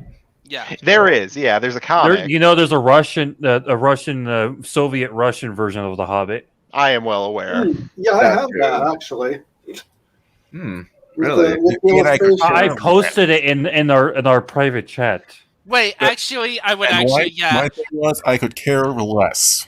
On second thought, I agree with Fighting Expert. We should not have an anime or manga version of Lord of the Rings. Yeah. Because they will gotta waifu everything. I mean, hey, what else is funny? They will make Arwen Arwen and Eowyn have like these giant jugs. I am okay with that. I need something. I need a pillow. I need to point this out, guys. They could. Oh no! Guys, hey, well, that already exists somewhere. Guys, there's an X-Men anime. We could do a Lord of the Rings anime. Come on. There's a. Hey, I mean, you know. Mm-hmm. Well, X-Men anime makes sense. Not Lord of the Rings. Well, I don't know about you guys, but no. Yeah. Oh, things look absolutely horrible. Ugh. I think the top left. I think those are the ring rates. Yeah. Those are supposed to be the Nazgul. The Nazgul. Oh my God! No. Yeah, that's absolutely hideous. God no. The Witch King looks better than that. Yeah. Starscream. It's an angry Pegasus. Or edgy. The Witch King Starscream as the Witch King. That was fun. At least they got the Witch King accurate to the book. The Witch King looks like, at least he doesn't look as bad as his minions. Well, yeah, he doesn't look too bad. But if Jackson would have tried to do that. Hey, I'm done. Can you highlight what Space Junk just said? They are. Yeah, that is accurate. They already made her a waifu. Yes, I know. Oh yeah. In Look Shadow at private 4. chat about my my feelings right now hearing waifus in Lord of the Rings. It's like, listen, Tarek, why are you so against waifus? I am not against waifus. Sorry, no, Ninja. Why are you so against waifus? I don't know. Just know Tolkien would make Tolkien roll in his grave more than if Amazon screws up his property. Are you sure? Are yes! you absolutely yes, sure? Yes, I'm pretty sure the Ninja Chap is right this one. What the blazes is a seinen? I had no problem with the Witch King's appearance, but his voice made him impossible to take seriously. He-Man! Alright, so what's a seinen, please? Maybe it's for me, like I never watched much He-Man. Can somebody answer the Saiyan? Oh, Saiyan, that's just Is this some kind of weird Japanese porno? No, Seinen is adult manga. So if you want a good comparison, JoJo Part 7 and 8, and a little series called Berserk. Yes, we are we are proud of it. Seinen is basically hentai, only manga. So basically, think of they can usually with seinen. You can get away with a lot of stuff. Okay, so I get the idea well enough now. You don't need to. You don't need to elaborate on that. Thank you. How about this? What if Lord of the Rings was a seinen? Then would you then accept? Would you then be fine with it? I don't. I would not. Just say no. Not really, because I could see them trying to make it into a seinen by putting in a lot more sex stuff.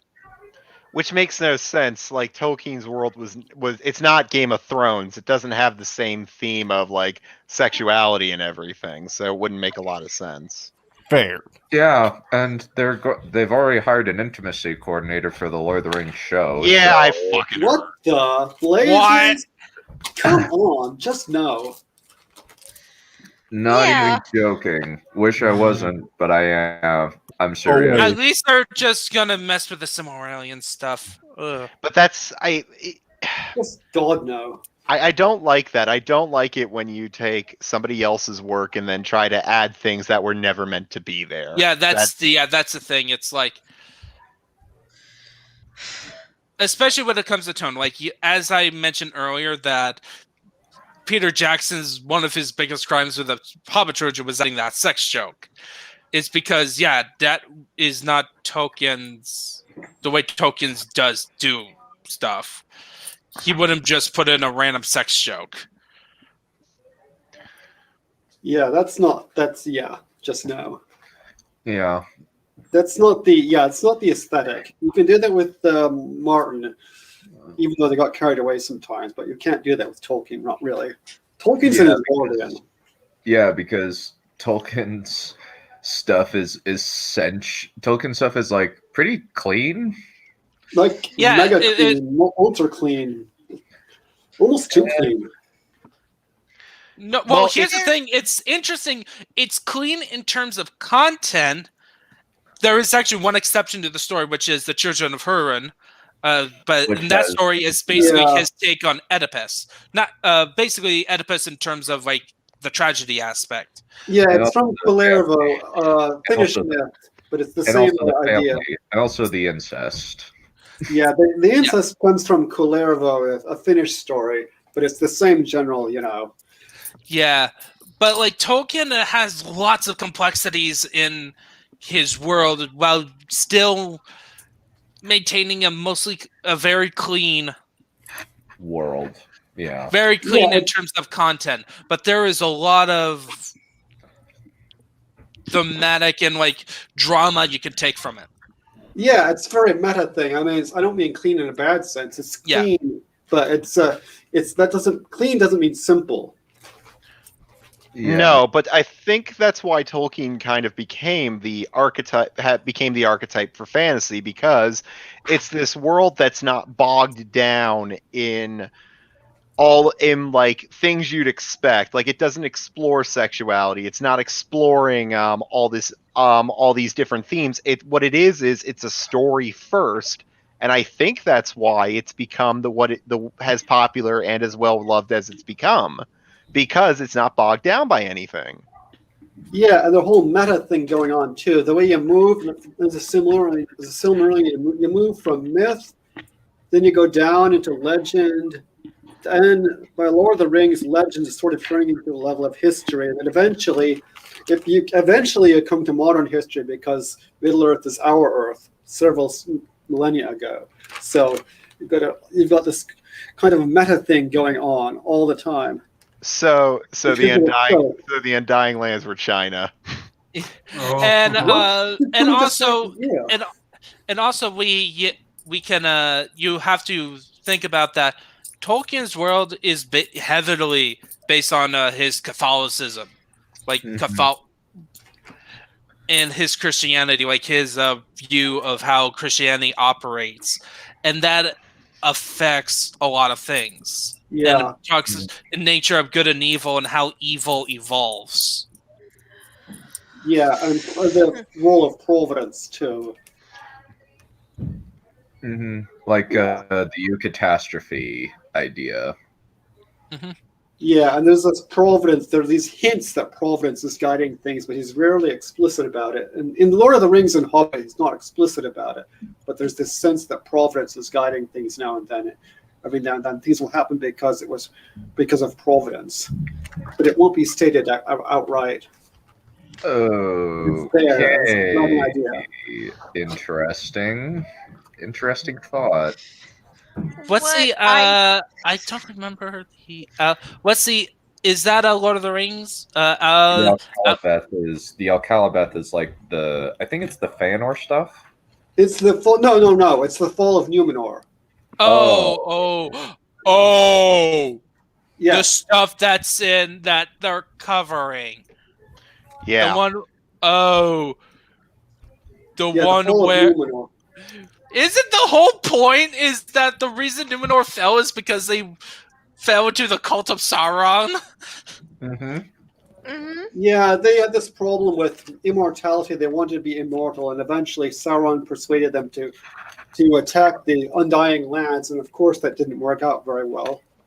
I still love the explanation I got of Sauron, that because I never read the books, but the one way I really liked it explained was that Sauron essentially just wanted order in the world, and he felt he was the only one to do it. So essentially, they reduced him down to an autist with a train set. He just wanted the perfect train set. Well, it's actually more where like he's the second in command of Morgoth, who's even worse. Yeah, Sauron is Morgoth light. Like compared to Morgoth, Morgoth got defeated and half the world literally sunk.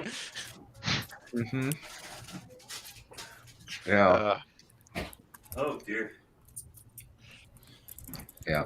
Oh dear. Would be kind of hilarious if they made it the cult of social justice. That would be hilarious. Oh no! Oh yes! Oh yes, no! The cult of Sauron is full of social justice. No, that would be brilliant. Well, actually, that would be clever. The evil villain was the one that was preaching this stuff. There are things now and then that would not surprise me. There was a bit where in Gondor where some of the Dunedain, basically the Númenóreans, some of them were big on purity of blood, and those ones turned out to be evil because they went against this king because he had blood that was mixed with these lesser races. That sounds very Harry Potter-ish. Yes. A little bit of that going on. Well, I mean, to be fair, like mixed race has always, like throughout history, has been a thing of prejudice. Like, to be fair. Well, in Lord of the Rings, it's actually kind of common for main characters to have elven ancestries. Yeah, but I mean, it's not like race. But I mean, it's not too much of a stretch to read that kind of thing into it. Mm-hmm.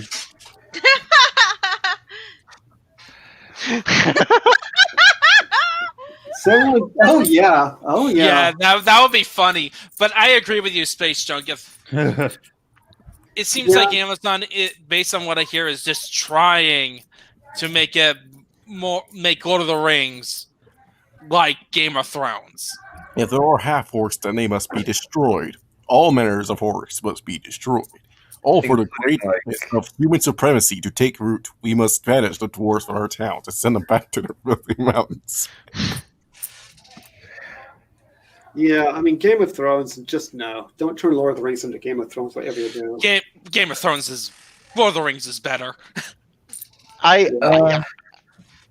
think Game we talked of about Thrones is this absolutely dog shit. Yeah, I think we talked about this before, but I'm pretty sure that Game of Thrones, in all honesty, kind of poisoned that young adult fantasy well, pretty hardcore.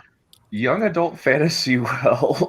The well, like that poisoned the well for shows like this. Yes. David Dan poisoned the well. You mean? Yeah, it's David. I blame those two. Mainly Benioff. Yeah. I would not call Game of Thrones young adult. Well, no. Fair enough. But rather the fantasy genre is what I'm trying to say. Yeah, the fantasy genre as a whole. It's kind of like his point still. If I think of anything, it's kind of like the effect Madoka Magica had on the magical girl genre, where it utterly changed it, so they all try to be like Madoka. And the thing is that now all fantasy shows are coming out, and pretty much all fantasy now. Well, not all of it. Like there's still some, but pretty much quite a lot of them want to be like Game of Thrones. Mm-hmm. Yeah, or Tolkien in the early 2000s. But the thing about that is, at least with Tolkien, you had to like nobody did, but you kind of had to put in the effort. Yeah, like if you want to even compare. And that's how Game of Thrones also got popularity, is because everybody was copying Tolkien and someone, even Wheel of Time. I know a lot of people, especially in this panel, loves Wheel of Time. Oh yes, I totally admit that the first book is very Tolkien-esque. Yeah, it's just at least it's just the first book, and they don't really go into Lord of the Rings territory in the second one. They actually do something different going forward. But yes, it is very Lord of the Rings for the first book. And I'm not saying it as a negative, but it's but that's how Game of Thrones came about, is because one of the reasons it became popular is here's something completely different. Uh-huh. Yeah, although without Tolkien, there would be no Game of Thrones either. Because there would be no George R.R. Martin. Yeah. Otherwise, Game of Thrones would just be bad historical fan fiction. Yeah, which it kind of is anyway. The show. Yeah. I would. Or it's I think incoherent nonsense. I think that you mean that it's an edgy version of Shrek.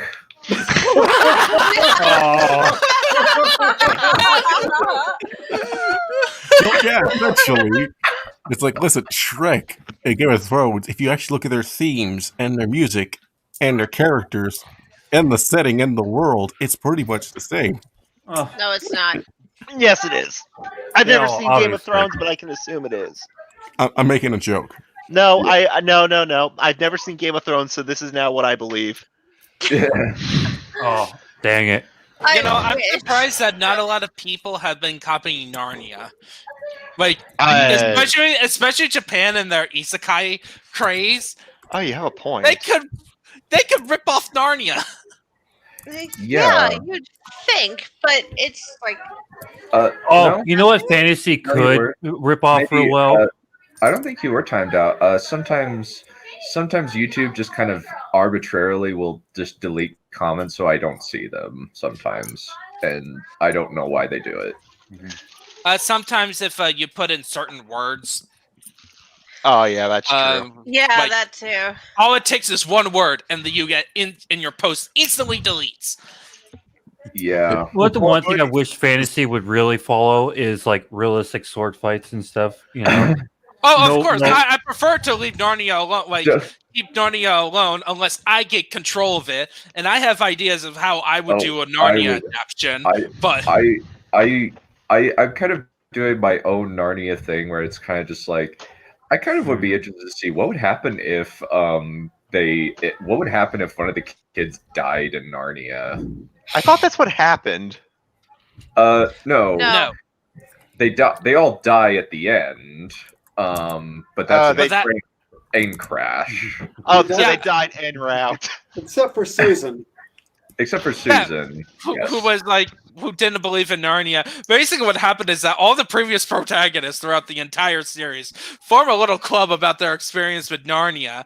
And then Narnia Alcoholics Anonymous. Yeah, just think of that. So it's like Narnia Alcoholics Anonymous, and then they have like an itching feeling for some reason that, Narnia's in trouble. We need to grab our two youngest members who Aslan has not explicitly told you're not allowed to come back, and get it by going through some. They see a goat. They see the King of Narnia, who's appeared to them in ghost form. Oh okay. Yeah. So this is what they did. So they go through all this trouble to grab the rings from Magician's nephew so that they could give it to the kids so that the kids will go through all these loops to get to Narnia. And then Aslan and then a train crash happened and the two kids ends up in the last battle. And then everyone else, they all met in the afterlife. Yeah. Pretty much. So it's literally a case of life sucks, then you die. Yeah. Well, it was treated as like a happy thing. You're dead. Yeah, that's the happy ending. Yeah, actually, yeah, it is. Yeah. They literally, basically, what happened is that they see the end of Narnia, then they see the brand new world. They see all their old friends they have met throughout all of each of their characters' journey. Reunited, and then they feel all sad because they are afraid that they're gonna get sent back. And then Aslan says, "Actually, there was an actual months ago." It goes, "Actually, there was a train accident, and you're actually dead. So now you're actually in heaven." Yeah, the last battle is kind of funny. Oh man. Yeah, I'm annoyed about having Susan. I think they should. I think the author should have let Susan in. I think it's for allegorical purposes. Yeah. But they're sacrificing the character to. Actually, not really, because Susan has always been the skeptical one. Also, here's the thing. Tolkien said, I think that C.S. Lewis said C.S. Lewis's own journey to Christianity mirrors Susan. So I imagine that she got back at some point, that she eventually came to her senses and was able to go. She would have to. Yeah.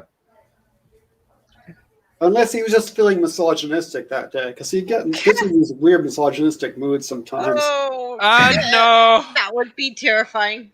Not really, because Nihilum. It's a bit of a. It's not constant, but it's a bit of a streak that every now and then will turn up. That would be terrifying. Oh yay, fun! I get to fly over and over again. The thing is, I don't understand that because his main the character that gets the most praise out of all the characters is Lucy, and that's true. It's Lucy more is very much based on his daughter, I believe, or his goddaughter. Goddaughter. He didn't have a daughter. Yeah, goddaughter. Yeah. Yeah, it's a streak. He's not. It's not. I'm not saying he's a misogynist. He says he has a misogynistic streak, is what.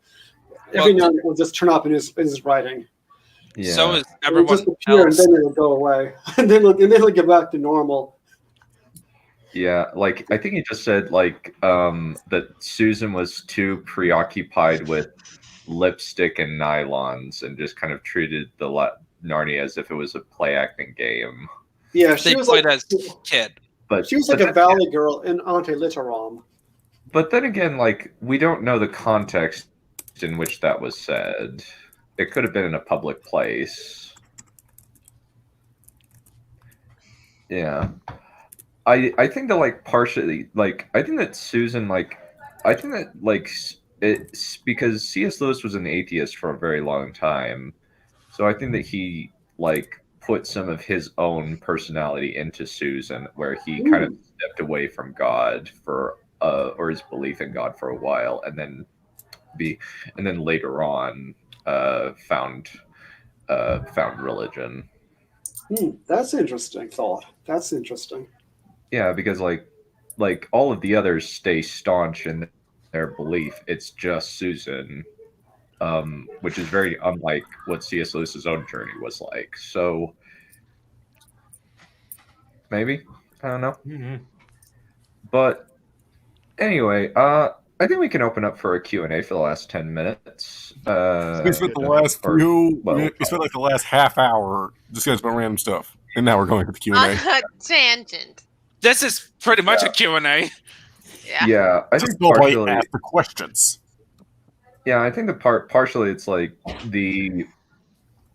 since it would be it is kind of interesting that most people like have taken Lord of the Rings as the model for fantasy as opposed to Narnia. Well, I think it's because Narnia was actually based on older models of fantasy where it was a lot more like isekais. And also like Narnia is a hodgepodge of various different mythologies from our world as opposed to Tolkien, which is more original per se. Narnia has an element of pastiche about it. Mm-hmm. Good pastiche, but yes, pastiche. Also, C.S. Lewis didn't go very much into detail on world building as much as Tolkien did. Yeah, there's kind of just hints of ancient history and lore, but they don't go into detail about it. It's very whimsical. And the only one that kind of gets, like, Prince Caspian at a lot of points is farce, where, like, one of the battles where they lose a lot of people is just mentioned in a sentence, and it's kind of underscored by Giant Rumblebuffin going off and crying, and his tears made a puddle, which is kind of just like, oh, that's no unplayable weather. Should rotoscoping? Disney technically used rotoscoping for a lot of their movies, where they would use human models to kind of figure out like the way things would move and stuff. But I don't know. It just not with 2D stuff. I will say that.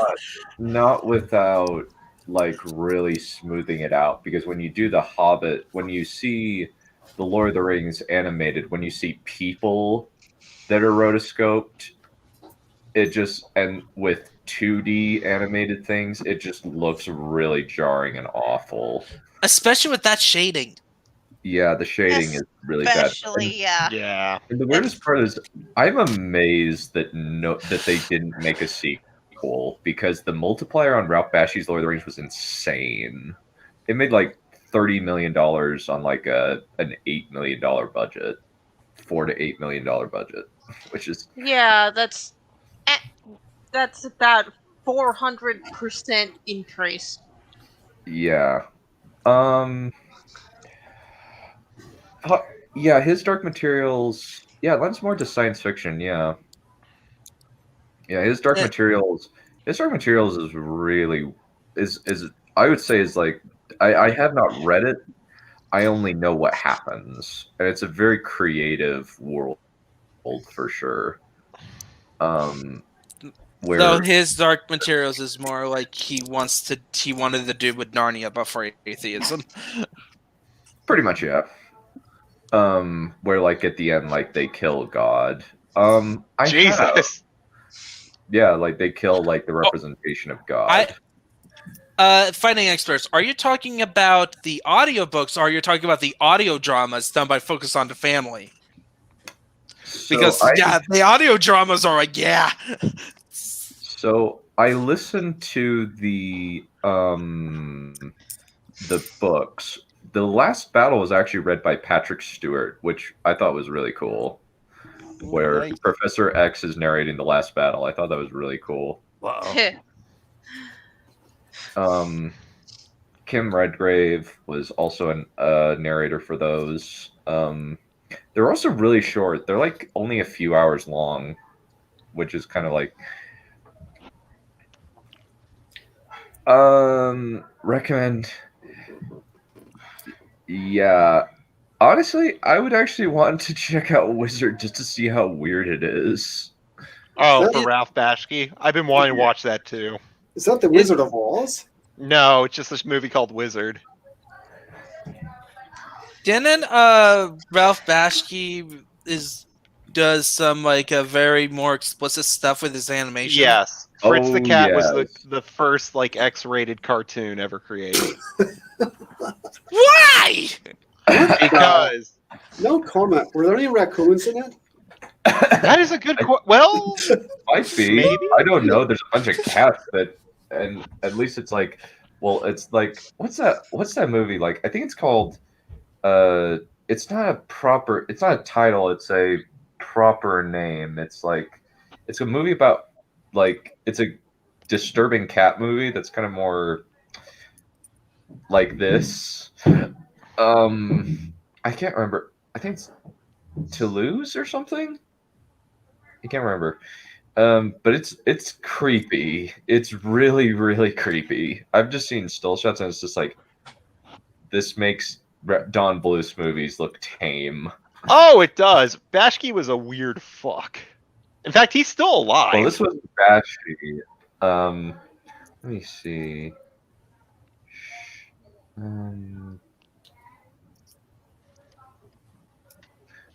Coraline review. Oh, Steve reviews. Okay, Steve reviews. It's a let me find that because that's gonna bug me. Oh, he did. Oh, Ralph Bashki did Cool World, which is kind of Roger Rabbit for adults.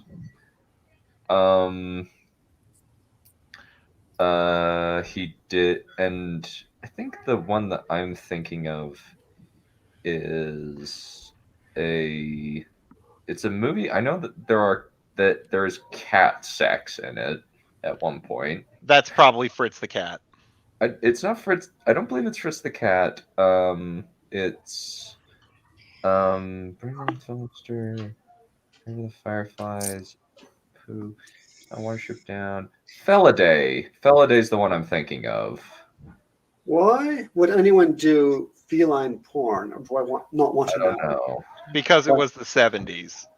It was the 70s. Yeah, and they were Feliday. Because it's Hollywood.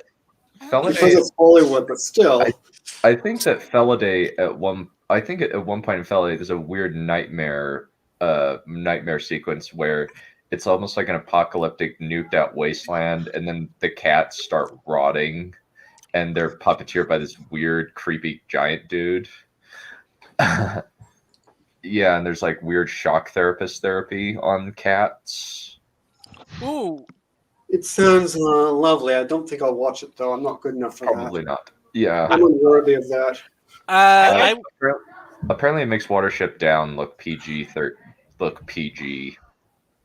I would say yes. You can make atheism as dogmatic as a religion. It's already pretty dogmatic, to be honest. Yeah, there are like a lot of like people who are just like, I'm a staunch atheist. I don't believe in even anything. But that's not to say atheism is nihilism. It's just they don't believe in a higher power. Like, fair enough. I don't care. Go for it. Yeah, like if you want to have like ideas of how you can do it, like Richard Dawkins, like there's a bunch of people who was like anti-theist is like a more common correct term of like of dogmatic atheists because they spend all their time. Mm-hmm. Yeah, I've got friends like that. It's apparently got quite fashionable this century. Yeah. It's become much like gender. It's become a fashion statement rather than a way of life. You're not much wrong. like politics, if you disagree, you're evil. Yeah. Then you know what? I'm evil. And honestly, just I honestly like I will actually kind of go to bat for atheists against the God's Not Dead movies. Those were shit. I saw the trailer for the first one, and I just go, nope. I was a kid in the 70s, so Fritz the Cat. I was not watching feline pornography when I was in my teens, or early, or my preteens. Well, I don't think it just shows like Felidae jumping on top of a female cat and pumping for a little bit. It doesn't show his genitals. Yeah, but still, I wasn't watching that kind of thing back then. In response to the chat, done. Pedro Pascal is reportedly going to be playing as Joel in the HBO series of The Last of Us. Lovely. Wonderful. I don't care about The Last of Us. He's the Game of Thrones actor, so maybe I thought it was a little nifty little thing. He's also like Maxwell Lord. He's also the Mandalorian. So it's kind of like, and he's also like, it's kind of like that is interesting, but honestly, just like, well, it's kind of weird that both Bella Ramsey and Pedro Pascal are going to be in this show based on a video game. Which only the first one is well liked, and I personally don't care for.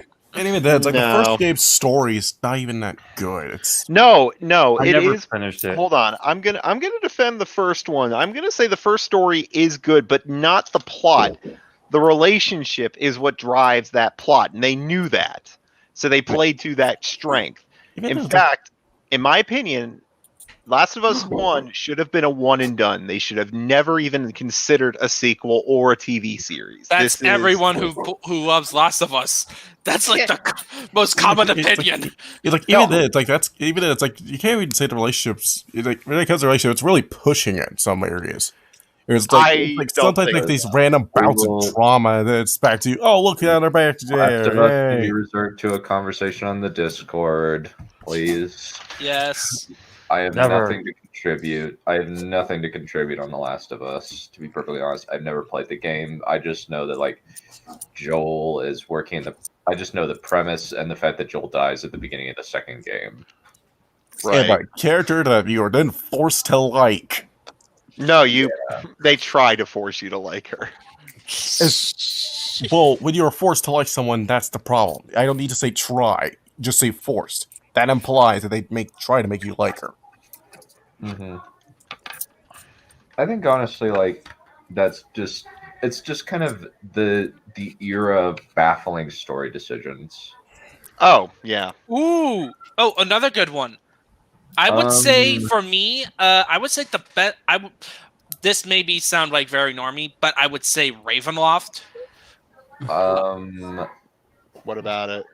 Like a good. I think that would be Ravenloft, maybe a TV show,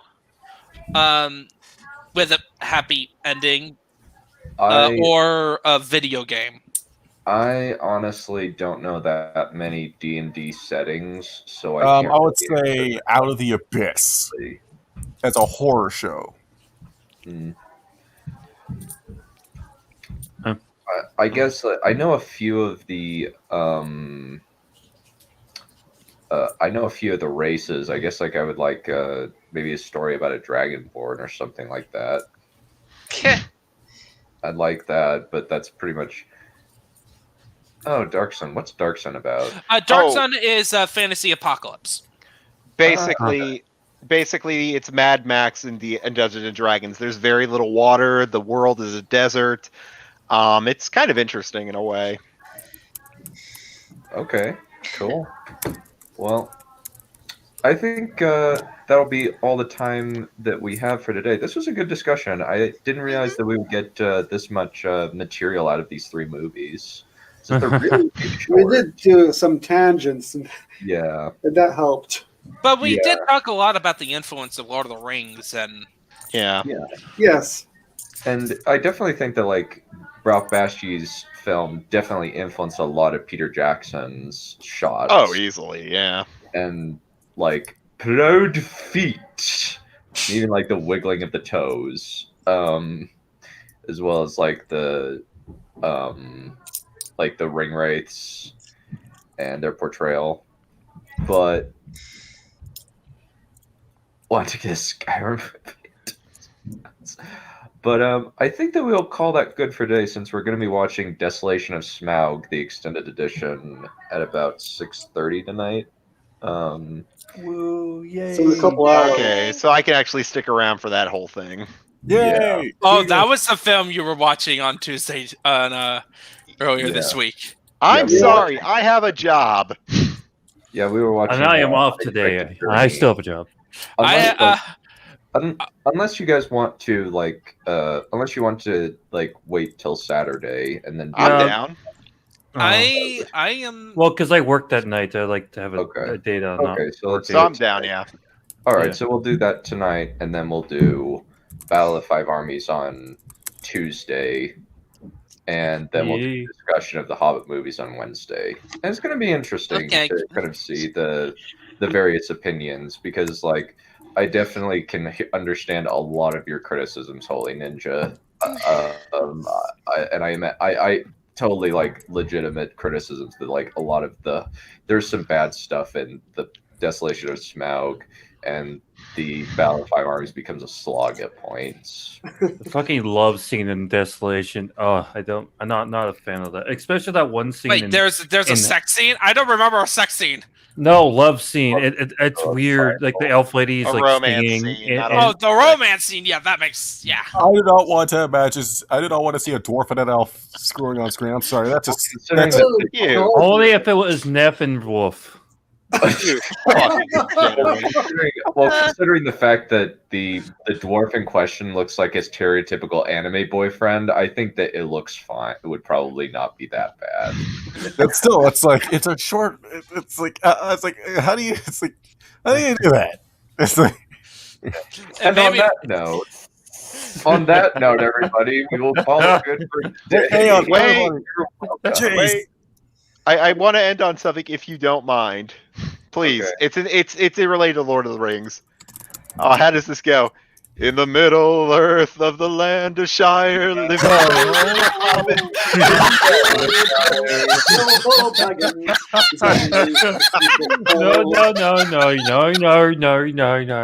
Oh no. Where there's a whip, there's a way.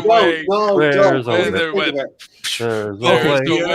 Okay. I think you need to stop it here, Sir Don. DM notes. At least you.